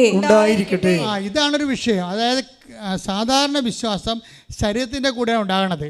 വീട്, ജോലി, വിവാഹം, വാടകമാറ്റം, അതെല്ലാം നമുക്ക് ഈ ഭൂമിയിൽ വെച്ചുണ്ടാകുന്നതാണ്. പക്ഷേ ഇതിന് വേണ്ടി മാത്രമാണ് നിങ്ങളെ ഉടമ്പടി എടുത്തിട്ടുള്ളെങ്കിൽ എന്താ സംഭവിക്കണത്? ഈ ജീവിതത്തിന് വേണ്ടി മാത്രമാണ്. 1 കൊരിന്തോസ് 15:19 ഈ ജീവിതത്തിന് വേണ്ടി മാത്രം ക്രിസ്തുവിൽ പ്രത്യാശ വച്ചിട്ടുള്ളവരാണെങ്കിൽ നമ്മൾ എല്ലാ മനുഷ്യരെയും നിർഭാഗ്യരാണ്. അപ്പൊ ഭാഗ്യപ്പെട്ട വിശ്വാസം എന്ന് പറയണത് നിത്യതയ്ക്ക് വേണ്ടി നമ്മൾ ക്രിസ്തുവിൽ പ്രത്യാശ വെക്കുമ്പോഴാണ്. അതിന് വിശ്വാസം ടെസ്റ്റഡ് ആകണം. അല്ല, നിങ്ങൾ ചോദിച്ചു ഉടമ്പടി എടുത്തിട്ട് ഞങ്ങൾക്ക് പണി കിട്ടിയല്ല എന്ന് പറയരുത്. ബുദ്ധിബോധമില്ലാത്ത മരക്കഴുതകളെ അങ്ങനെ പറയത്തുള്ളൂ. ആധ്യാത്മിക ശാസ്ത്രം അറിയണം. ഉടമ്പടി എടുത്താൽ ടെസ്റ്റ് ചെയ്യാനുള്ള അവസരം വരും ചില സമയത്ത്. എന്തിനാ കാര്യം? അത് നിത്യതയെ ഉൾച്ചേർന്നുകൊണ്ട് ഈ ജീവിതത്തിൻ്റെ അപ്പുറത്തേക്ക് നിനക്ക് ചിറക് നൽകി ദൈവം നിന്നെ ഉയർത്തുന്നതാണ്. ദൈവം നിന്നെ ഉയർത്തണം. അപ്പോൾ അത് രേഖയ്ക്ക് പക്ഷേ മനസ്സിലാക്കുക മാത്രമല്ല, അത് അഭിഷേകമായി. എന്താ കാര്യം? ആ ടെസ്റ്റിംഗ് ടൈമിൽ അതിൻ്റെ ആവിയും പുകയും, മകനാണ് കുത്തുകൊണ്ട് കിടക്കണത്, അവൻ മരിക്കലെന്നുള്ള ബോധ്യം അമ്മയ്ക്ക് മാത്രമേ ഉള്ളൂ. അത് അഭിഷേകമാണ്. ഈ പ്രസൻസിന് ഒരു പ്രശ്നമുള്ളത്, ഈ പ്രസൻസ് പെട്ടെന്ന് കൺവേർട്ട് ചെയ്തിട്ട് അനോയിൻറ്റിംഗ് ആയിട്ട് മാറും, അഭിഷേകമായിട്ട് മാറും. അതുകൊണ്ടാണ് ഐശയ്യാ പറയണത് 43:2 എടുത്ത്. ഐശയ്യാ 43:2 സമുദ്രത്തിലൂടെ കടന്നു പോകുമ്പോൾ ഞാൻ നിന്നോട് കൂടെ ഞാൻ നിന്റെ കൂടെ ഉണ്ടായിരിക്കും. നദികൾ കടക്കുമ്പോൾ അത് നിന്നെ മുക്കിക്കളയുകയില്ല. അഗ്നിയിലൂടെ നടന്നാലും നിനക്ക് പൊള്ളലേൽക്കുകയില്ല. ജ്വാല നിന്നെ ദഹിപ്പിക്കുകയുമില്ല. എന്താ കാര്യം? അതാണ് അമ്മ അവള് പറയണത്. അതായത് ഞാൻ അഗ്നിയിലൂടെ നടന്നു, പക്ഷേ എൻ്റെ എൻ്റെ കുത്തേറ്റ കാര്യത്തിൻ്റെ ആവിയോ പുകയോ ഞാൻ അനുഭവിച്ചില്ല. എന്താ കാര്യം? കർത്താവ് എൻ്റെ ഹൃദയത്തെ പൊതിഞ്ഞു. അതിൻ്റെ ആവിയും പുകയും നീറ്റലും നിരാശയും അതിൻ്റെ ഭയവും സങ്കടവും ഒന്നും ഏൽപ്പിക്കാത്ത രീതിയിൽ ഇതിന് അനോയിൻറ്റിങ് എന്ന് പറയും. ക്രിസ്ത്യാനിറ്റി മാത്രമുള്ള ഒരു ആധ്യാത്മിക അനുഭവമാണ്. അതാണ് അനോയിൻറ്റിങ്. അതായത് എല്ലാ ഡേഞ്ചറസ് സിറ്റുവേഷനിലും പെട്ടെന്ന് അനോയിൻറ്റിങ് വരും. എന്ന് വെച്ച് കഴിഞ്ഞാൽ ഇപ്പം നമുക്കറിയാമല്ലോ, ഇപ്പോൾ ഒരു പുതിയ വിമാനം കണ്ടുപിടിച്ചിട്ടില്ലേ? എന്താ കാര്യം? വിമാനം ഇങ്ങനെ പോണ സമയത്ത് കത്ത് പിടിച്ചെന്ന് വിചാരിച്ചോ? അപ്പോൾ ഹെഡിനോ ടെയിലിനോ ബോഡിക്കോ കത്ത് പിടിക്കാം. അപ്പോൾ പൈലറ്റിൻ്റെ കയ്യിൽ 3 ബട്ടണുണ്ട്. എന്താ കാര്യം? ഇത് 3 ബട്ടണിൽ ബോഡി ഇപ്പം 244 യാത്രക്കാരുമായിട്ട് പോകുന്നൊരു വിമാനമാണ്. അപ്പോഴതിൻ്റെ ഹെഡിനാണ് തീ പിടിച്ചിരിക്കുന്നത്, അല്ലെങ്കിൽ ടെയിലിനാണ് തീ പിടിച്ചിരിക്കണമെന്നുണ്ടെങ്കിൽ അത് പൊട്ടിത്തെറിക്കും ആ സെക്കൻഡിനുള്ളിൽ. അതിനുള്ളിൽ ഡ്രൈവർ പൈലറ്റ് ഒരു ബട്ടനെ അമർത്തി കഴിഞ്ഞാൽ ഉടനെ ഒരു 10-20 പാരച്യൂട്ട് ഈ ബോഡി സെക്ഷനിൽ നിന്ന് മേലോട്ട് പോകും. എന്നിട്ട് ടെയിലും ബോഡിയും ഹെഡും കത്തിപ്പിടിച്ച ഭാഗം ഇതിൽ നിന്ന് പിന്തിരിഞ്ഞിട്ട് അതിൻ്റെ പാരച്യൂട്ട് ഓൺ ചെയ്യും. എന്നിട്ട് ഈ 20 പാരച്യൂട്ടും ഈ ജനങ്ങളുമായിട്ട് ബോഡി പാർട്ടുമായിട്ട് വിമാനം വന്ന് കരയിൽ ലാൻഡ് ചെയ്യും, അല്ലെങ്കിൽ വെള്ളത്തിൽ ലാൻഡ് ചെയ്യും. ആ പുതിയ ഇപ്പം അത് കമ്പനിക്ക് കൊടുത്ത് അത് മാർക്കറ്റിലേക്ക് വരും ഉടനെ. അപ്പം എന്താ, ഇതുപോലെ തന്നെയാണ് നമ്മൾക്ക് ഉടമ്പടിയിൽ ഇരിക്കുന്ന വ്യക്തിയെ സംബന്ധിച്ചിടത്തോളം നിന്നെ ഡാമേജ് ആക്കാതെയാണ് ഉടമ്പടി ചെയ്യത്തുള്ളൂ. ഉടമ്പടി നിനക്ക് പ്രത്യേക പ്രൊട്ടക്ഷൻ തന്നിട്ട് അതിൻ്റെ ആവിയും പുകയും നിന്നെ ഡിപ്രഷൻ ഉണ്ടാക്കാതിരിക്കാൻ വേണ്ടി അതിൻ്റെ ആവിയും പുകയും നിന്നെ അടുപ്പിക്കാതിരിക്കാൻ വേണ്ടി നിന്നെ സംരക്ഷിക്കാം. അതിനാണ് ഈ ഭയം എന്ന് പറയുന്ന വിഷയത്തെ ഉടമ്പടി ശരിക്കും കൈകാര്യം ചെയ്യുന്നുണ്ട്. പക്ഷെ നമുക്കത് അറിയണം. ഭയത്തിന് കൂടി പാക്കേജ് ഉടമ്പടിയിലുണ്ടെന്ന് നമുക്ക് മനസ്സിലാക്കണം. ശരിക്കും പറഞ്ഞാൽ ഈ രേഖയുടെ ദൈവാനുഭവങ്ങളെല്ലാം സമ്മറൈസ് ചെയ്തുകൊണ്ട് രേഖ അവസാനം പറയുന്നൊരു വചനമുണ്ട്. അത് ഐസയ 45:2 എല്ലാവരും പറയുന്ന വചനങ്ങളാകാം, കുറേ പേര് അത് പറയാറുണ്ട്. അത് ഒരു ഉടമ്പടി വചനമാണത്. എന്താണ്? ഞാൻ നിനക്ക് മുമ്പേ പോയി. ഏശയ്യാ 45:2 ഞാൻ നിനക്ക് മുൻപേ പോയി മലകൾ നിരപ്പാക്കുകയും പിച്ചളവാതിലുകൾ തകർക്കുകയും ഇരുമ്പോടാമ്പലുകൾ ഒടിക്കുകയും ചെയ്യും. ഇത് രേഖ പറഞ്ഞിട്ട് അവൾക്ക് വ്യാഖ്യാനം വരെ അവൾ തന്നെ പറയുന്നുണ്ട്. ഭയങ്കര രസമാണ്. ഈ ജ്ഞാനസ്ഥാനപ്പെടാത്ത ആൾക്കാരൊക്കെ ജീവിതാനുഭവങ്ങൾ കൊണ്ട് കർത്താവിനെ അറിഞ്ഞിട്ട് അവർ തന്നെ വചനം ജീവിതം കൊണ്ട് വ്യാഖ്യാനിക്കണൊക്കെ കഴിഞ്ഞാൽ വലിയ വിസ്മയമാണ് ശരിക്കും. ഇത്രയും പറഞ്ഞതിന് ശേഷം ഇതെല്ലാം എൻ്റെ അനുഭവത്തിൽ ഞാൻ പറയുകയാണ്. ഈ അനുഭവത്തിൽ എനിക്ക് മനസ്സിലായത് കർത്താവിൻ്റെ വചനത്തിൽ പറഞ്ഞിട്ടുണ്ട്. എന്താണ്? ഞാൻ നിനക്ക് മുമ്പേ പോകുമെന്ന്. ഈ 9 കൊല്ലം ഞാൻ അപേക്ഷ വെച്ചിട്ട് എന്നെ അവിടെ അടുപ്പിക്കാതിരുന്ന ഒരു പഞ്ചായത്ത് ഓഫീസർ ഉണ്ടായിരുന്നു, സെക്രട്ടറി. ഞാൻ അമ്മയോട് പറഞ്ഞു, അമ്മേ ഇനി ഞാൻ ഈ വാടകയ്ക്ക് ഇനി എൻ്റെ മക്കളാരും മരിക്കണമെങ്കിൽ അല്ലെങ്കിൽ ഞാൻ തന്നെ മരിച്ച ഈ ഡെഡ് ബോഡി എവിടെ കിടത്തും? അമ്മയ്ക്ക് ഈ വിഷയത്തിലൊരു തീരുമാനം എടുക്കാൻ പറ്റത്തില്ലേ, എന്നെ സഹായിക്കണേ എന്ന് പറഞ്ഞ് നേരെ കമ്മ്യൂണിക്കേറ്റ് ചെയ്തപ്പോഴേ അമ്മ ചെയ്ത പരിപാടി എന്താണെന്നറിയാവോ? അന്ന് വരെ അവിടെ ഉണ്ടായിരുന്ന ഇവൾക്ക് സ്ഥലം കൊടുക്കാതിരുന്ന പഞ്ചായത്ത് സെക്രട്ടറിയെ ആ സെക്കൻഡിൽ സ്ഥലം മാറ്റിക്കളഞ്ഞ് ഇവരെ പുതിയ ആളെ വെച്ചിട്ടാണ്. അപ്പുറത്തെ പുതിയ ആളെ വെക്കണമല്ല, പുതിയ ആൾക്കാരങ്ങനെ വരാൻ പോവുകയും ചെയ്യും. ഇവരെ വിളിച്ച് പിറ്റേ ദിവസം എന്നിട്ട് വിയോടുത്ത് ചെന്ന് കണ്ടിട്ട് നിങ്ങൾ സ്ഥലം വാങ്ങിക്കാൻ പറഞ്ഞു. എന്നിട്ട് രേഖ പറയണത് എന്താണെന്നറിയാവോ?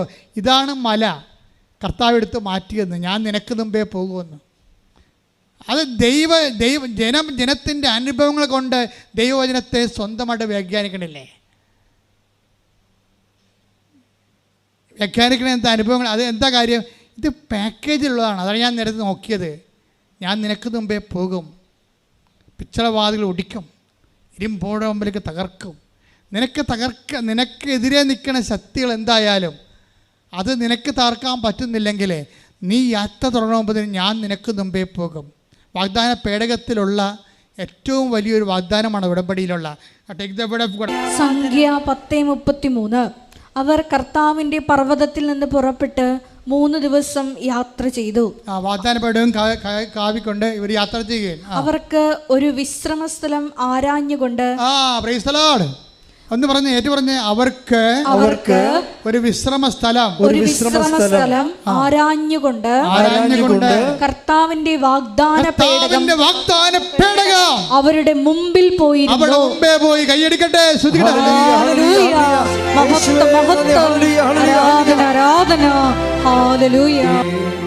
അപ്പൊ നിന്റെ വീട്, ജോലി, വിവാഹം, PSC പരീക്ഷ, PR എല്ലാ സാധനവും നിന്നെ മലകളായി നിൽക്കുമ്പോഴും ഓടാമ്പളയായി നിൽക്കുമ്പോഴും പിച്ചള വാതിലായി നിൽക്കുമ്പോഴും ഇത് തകർക്കാൻ വേണ്ടി നിനക്ക് മുമ്പേ പോകുന്ന ശക്തിയാണ് വാഗ്ദാന പേടകം.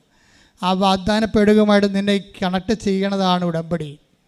ആ ഉടമ്പടി നീ ദൈവത്തോട് ചെയ്യുന്നതിലൂടെയാണ് വാഗ്ദാന പേടകം നീയുമായിട്ട് കണക്ഷനിൽ വരണത്. പിന്നെ ദൈവം വാഗ്ദാന പേടകമായി ദൈവം വർക്ക് ചെയ്യണതെല്ലാം വാഗ്ദാന പേടകത്തിൻ്റെ ഒരു സിഗ്നിഫിക്കൻസിലാണ് വർക്ക് ചെയ്യണത്. അതുകൊണ്ട് കർത്താവ് വന്നപ്പോഴും കർത്താവ് വാഗ്ദാന പേടകമാണല്ലോ. കർത്താവ് എന്താ പറയണത്? ഞാൻ നല്ല ഇടയനാകുന്നു, വാഗ്ദാന പേടകത്തെ പോലെ ഞാൻ എൻ്റെ ആടുകൾക്ക് യോഹന്നാൻ 10:4 തനിക്കുള്ളതിനെയെല്ലാം പുറത്തിറക്കിയിട്ട് അവൻ അവയ്ക്ക് മുമ്പേ നടക്കുന്നു. അവയ്ക്ക് മുമ്പേ നടക്കും. ദൈവം നമുക്ക് ദൈവവുമായിട്ടുള്ള ബന്ധത്തിൻ്റെ ഏറ്റവും വലിയ ബെനഫിഷ്യറി എന്താ? അതിൻ്റെ കാരണം എന്താണ്? നമുക്ക് ഏറ്റവും വലിയ ഗുണം എന്താണ്? നമുക്ക് മുമ്പേ പോകും. ഭാര്യയായാലും ഭർത്താവായാലും മക്കളായാലും കൂടെയല്ലേ വരത്തുള്ളൂ. പല സംഭവത്തിനും നമ്മുടെ കൂടെ വന്നിട്ട് വലിയ കഥയൊന്നുമില്ല. പല ചോര കാണുമ്പോൾ തല ചുറ്റി വീഴാൻ കൊള്ളാം. അതാ പ്രശ്നം. അതായത് നമുക്ക് മുമ്പേ ഒരാളുണ്ടാകണം. ഉടമ്പടി നിനക്ക് മുമ്പേ ഒരാളുണ്ടാകും. അതാണ് പറഞ്ഞത്, ഞാൻ എൻ്റെ ഈ ആടുകൾക്ക് മുമ്പേ നടക്കണം. എന്തിനു വേണ്ടിയാണ്? എന്തിനു വേണ്ടി മുമ്പേ നടക്കണത്?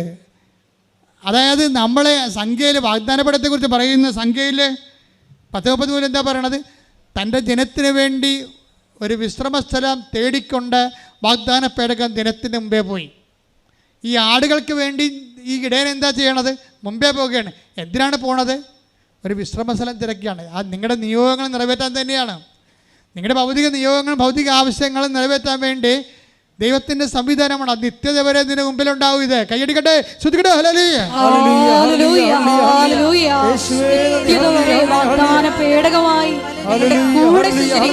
നിനക്കൊരു വിശ്രമസ്ഥലം. എന്തെല്ലാം കാര്യങ്ങളാണ്. വീട് കഴിയുമ്പോൾ, വീട് വെച്ച് കഴിഞ്ഞ് അച്ഛൻ പിഞ്ചിരിച്ച് പോകുമ്പോൾ ഒരാശ്വാസമായി. ഇനി മഴ കൊള്ളാതെ കിടക്കാം അല്ലേ? വിശ്രമസ്ഥലം അല്ലേ? ഒരു ജോലി കിട്ടിക്കഴിയുമ്പോൾ ഒരു വിശ്രമമായി മനസ്സിന്. ഇത്രയും നാൾ ജോലിക്ക് വേണ്ടി അരകിയിരുന്നു. അതല്ലേ ആ ദീപട്ടിത്തെ പറയണത്. അവരുടെ എന്നാ ടീച്ചറ്? പ്രിയ ടീച്ചർ ഡോക്ടറാണ്. അപ്പോൾ അവർക്ക് ഡോക്ടർ ആണെങ്കിൽ കോളേജിൽ പഠിപ്പിക്കാൻ അവർക്ക് ചാൻസ് ഇല്ല. 15 കൊല്ലം അലയുകയാണ്. 15 കൊല്ലം അലഞ്ഞ് ഉടമ്പടി എടുത്തപ്പോൾ കർത്താവ് മുമ്പേ പോയി. കർത്താവ് മുമ്പേ പോയിട്ട് എന്ത് ചെയ്ത്? ഈ കേരളത്തിൽ അവളുടെ സബ്ജക്റ്റ് പഠിപ്പിക്കാൻ അവർക്ക് ജോലിക്ക് ആവശ്യമുള്ളൊരു കോളേജിനെ കർത്താവ് റെഡാറിലേക്ക് കൊണ്ടൊന്ന് കാണിച്ചു കൊടുത്തു. മകളെ ഇവിടെ അപേക്ഷിക്കുക. നിൻ്റെ രൂപതയൊന്നും അല്ല, വേറെ രൂപതയാണ്. രൂപത ഏതാണ് തീരുമാനിക്കേണ്ടത്? ജോലി തരേണ്ടത് ഞാനാണെന്ന് പറയും. ദൈവം ആ വിഷയം ടേക്കപ്പ് ചെയ്ത് ദൈവം തീരുമാനിച്ചു കഴിഞ്ഞാൽ മാനുഷിക നിയമങ്ങൾക്കൊന്നും അതിൻ്റെ അപ്പുറത്തേക്ക് വർക്കൗട്ട് ചെയ്യണത്. ഇവളുടെ സബ്ജക്റ്റ് പഠിപ്പിക്കുന്ന വേറെ രൂപത്തിലുള്ള ഒരു സ്കൂൾ കാണിച്ചു കൊടുക്കും. ഉടനെ ഇവർക്ക് ഡൗട്ട് തോന്നും. ദൈവമേ, അത് നമുക്ക് കിട്ടത്തില്ലല്ല, നമുക്ക് ക്ലെയിം ഇല്ലാത്ത സ്ഥലമാണല്ലോ. അപ്പോൾ നിനക്ക് ക്ലെയിം ഇല്ലാത്ത സ്ഥലത്ത് ആർക്ക് ക്ലെയിമുണ്ട്? നിൻ്റെ ദൈവത്തിന് ക്ലെയിം ഉണ്ടാവും. ഇവർ ആപ്ലിക്കേഷൻ കൊടുത്തപ്പോൾ എന്നാ പറ്റിയിരിക്കണത്? ഉടമ്പടി തീരാൻ 17 ദിവസമേ ഉള്ളൂ. 90-ാം പക്കത്തിൽ 17 ദിവസം കൊണ്ട് ഉടമ്പടി തീരും. 21 ദിവസം കൊണ്ട് ഇവളുടെ ഏജ് ഓവറാകും. 17 ദിവസം കൊണ്ട് ഉടമ്പടി തീരും. 21 ദിവസം കൊണ്ട് ഏജ് ഓവറാകും. കർത്താവ് എന്ത് ചെയ്ത്? ഏജ് ഓവറാകുന്നതിന് മുമ്പ്, ഉടമ്പടി തീരുന്ന മുമ്പ് ഇവൾക്ക് ആ സ്കൂളിൽ പെർമനന്റ് അപ്പോയിന്റ് കൊടുക്കും. ഇതാണ് നിനക്ക് മുമ്പേ സഞ്ചരിക്കുന്ന വാഗ്ദാന പേടകത്തിന് നിന്റെ ദൈവം. കൈയടിക്കട്ടെ. മനുഷ്യന്മാരെല്ലാവരും വ്യഥ അനുഭവിക്കുന്നത്, വേർക്കുന്നത് എന്തിനാണ്? ഒരു വിശ്രമസ്ഥലം കിട്ടാൻ വേണ്ടിയാണ്. അതുകൊണ്ടാണ് സങ്കീർത്തനത്തിൻ്റെ 10:23 തൻ്റെ ജനത്തിനു വേണ്ടി ഒരു വിശ്രമസ്ഥലം ഒരുക്കാൻ വാഗ്ദാന പേടകമായി അവൻ്റെ ദൈവം അവർക്ക് മുമ്പേ സഞ്ചരിച്ചു. ഈ മുമ്പേ സഞ്ചരിച്ച ദൈവത്തെ തന്നെയാണ് യോഹന്നാൻ്റെ സുവിശേഷം 10:4 പറയണത്. അവൻ തൻ്റെ ആടുകളെ ആലയിൽ നിന്ന് പുറത്താക്കിയിട്ട് അവയ്ക്ക് മുമ്പേ ഒരു വിശ്രമസ്ഥലം ഇറക്കാൻ വേണ്ടി പോകും. അത് വിശ്രമസ്ഥലം ഒരുക്കാൻ വേണ്ടിയാണ് ആടുകൾക്ക് മുമ്പേ പോകണമെന്നുള്ളത് എങ്ങനെ നമുക്ക് മനസ്സിലാക്കാൻ പറ്റും? സങ്കീർത്തനം 23:2 വായിച്ചാൽ മനസ്സിലായി. സങ്കീർത്തനം 23:2 പച്ചയായ പുൽത്തകിടിയിൽ അവിടുന്ന് എനിക്ക് വിശ്രമമരുളുന്നു. പച്ചയായ പുൽത്തകിടിയിൽ അവിടുന്ന് എനിക്ക് വിശ്രമമരുളുന്നു. പ്രശാന്തമായ ജലാശയത്തിലേക്ക് അവിടുന്ന് എന്നെ നയിക്കുന്നു. അത് കഴിഞ്ഞിട്ട് പറയുമേ കോൺഫിഡൻസ് എന്താണെന്ന് പറയുന്നുണ്ട് അവൻ്റെ അകത്ത്. എന്താണ്? അവിടുത്തെ ചെങ്കോലും ദെണ്ണും. മരണത്തിന്റെ നിഴൽ വീണ താഴ്വരയിലൂടെയാണ് ഞാൻ നടക്കുന്നതെങ്കിലും മരണത്തിന്റെ നിഴൽ വീണ താഴ്വരയിലൂടെയാണ് ഞാൻ നടക്കുന്നത്. അപ്പൊ നടക്കത്തില്ലെന്നൊന്നുമില്ല. നടക്കാം. നടക്കുന്നതെങ്കിലും നടക്കുന്നതെങ്കിലും അതാ വിഷയം. അതായത് നടക്കുന്നത് എങ്കിലും. അവിടെ സ്വാഭാവികമായിട്ട് ഉടമ്പടി എടുക്കുന്നവർക്ക് അങ്ങനെയുള്ള നെഗറ്റീവ് അനുഭവങ്ങൾ ഉണ്ടാകാം. എങ്കിലും അവിടുന്ന് കൂടെയുള്ളതിനാൽ ഞാൻ ഭയപ്പെടുകയില്ല. അങ്ങയുടെ ഊന്നുവടിയും ദണ്ഡും എനിക്ക് ഉറപ്പേകുന്നു. ഞാനാണ് ഉറപ്പെന്ന് നടക്കിയത്. കാരണം കോൺഫിഡൻസ്.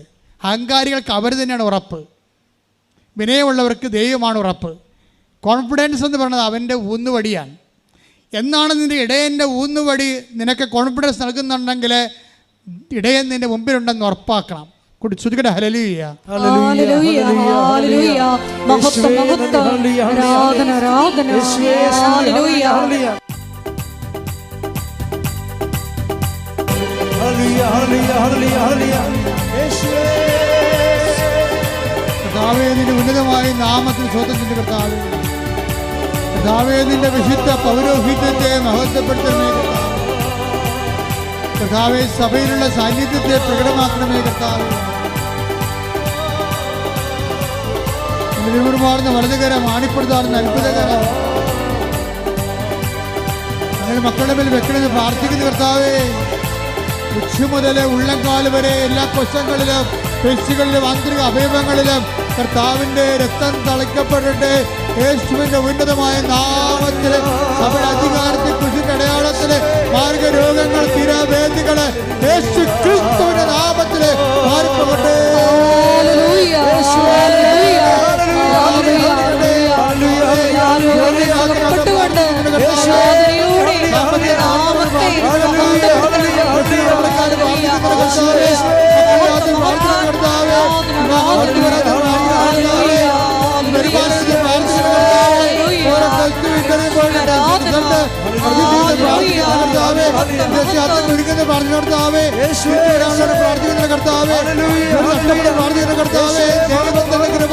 ജയിലകപ്പെട്ട മക്കള്, ജയിലിലേക്ക് പോകുന്ന മക്കള്, കോടതി കേസിരിക്കുന്ന മക്കള് എല്ലാം കർത്താവിന്റെ വിശുദ്ധ രക്തത്താൽ കർത്താവിന്റെ ഉന്നതമായ നാമത്തില് മാർഗദോഷങ്ങള്, വേദികള്, ദുരിതങ്ങള്, തടസ്സങ്ങള് മാറിപ്പോകട്ടെ. ശ്രദ്ധിക്കട്ടെ, ശ്രദ്ധിക്കട്ടെ.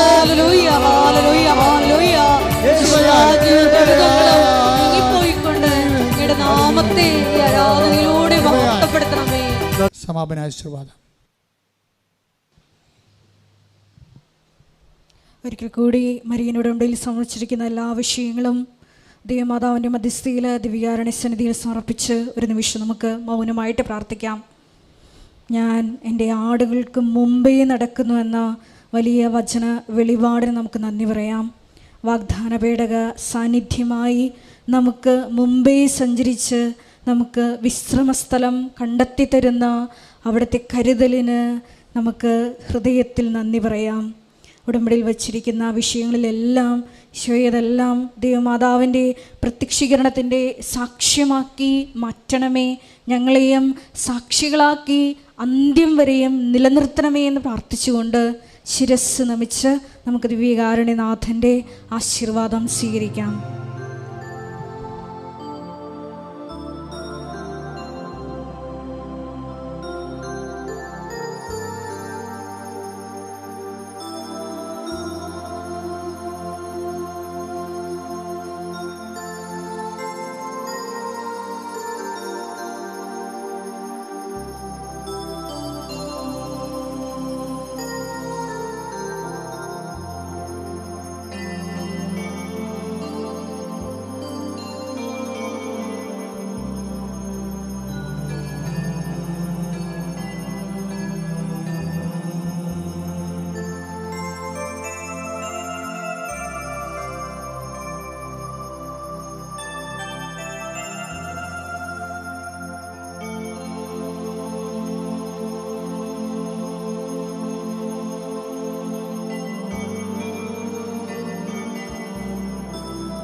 പരിശുദ്ധ പരമമാ ദിവ്യകാരുണ്യമേ, ഇന്നുമെന്നും അങ്ങേയ്ക്കായി പരിശുദ്ധ പരമ ദിവ്യകാരുണ്യമേ, എന്നുമെന്നും അങ്ങേയ്ക്കാരാധന. പരിശുദ്ധ പരമ ദിവ്യകാരുണ്യമേ, എന്നുമെന്നും അങ്ങേയ്ക്കാരാധന.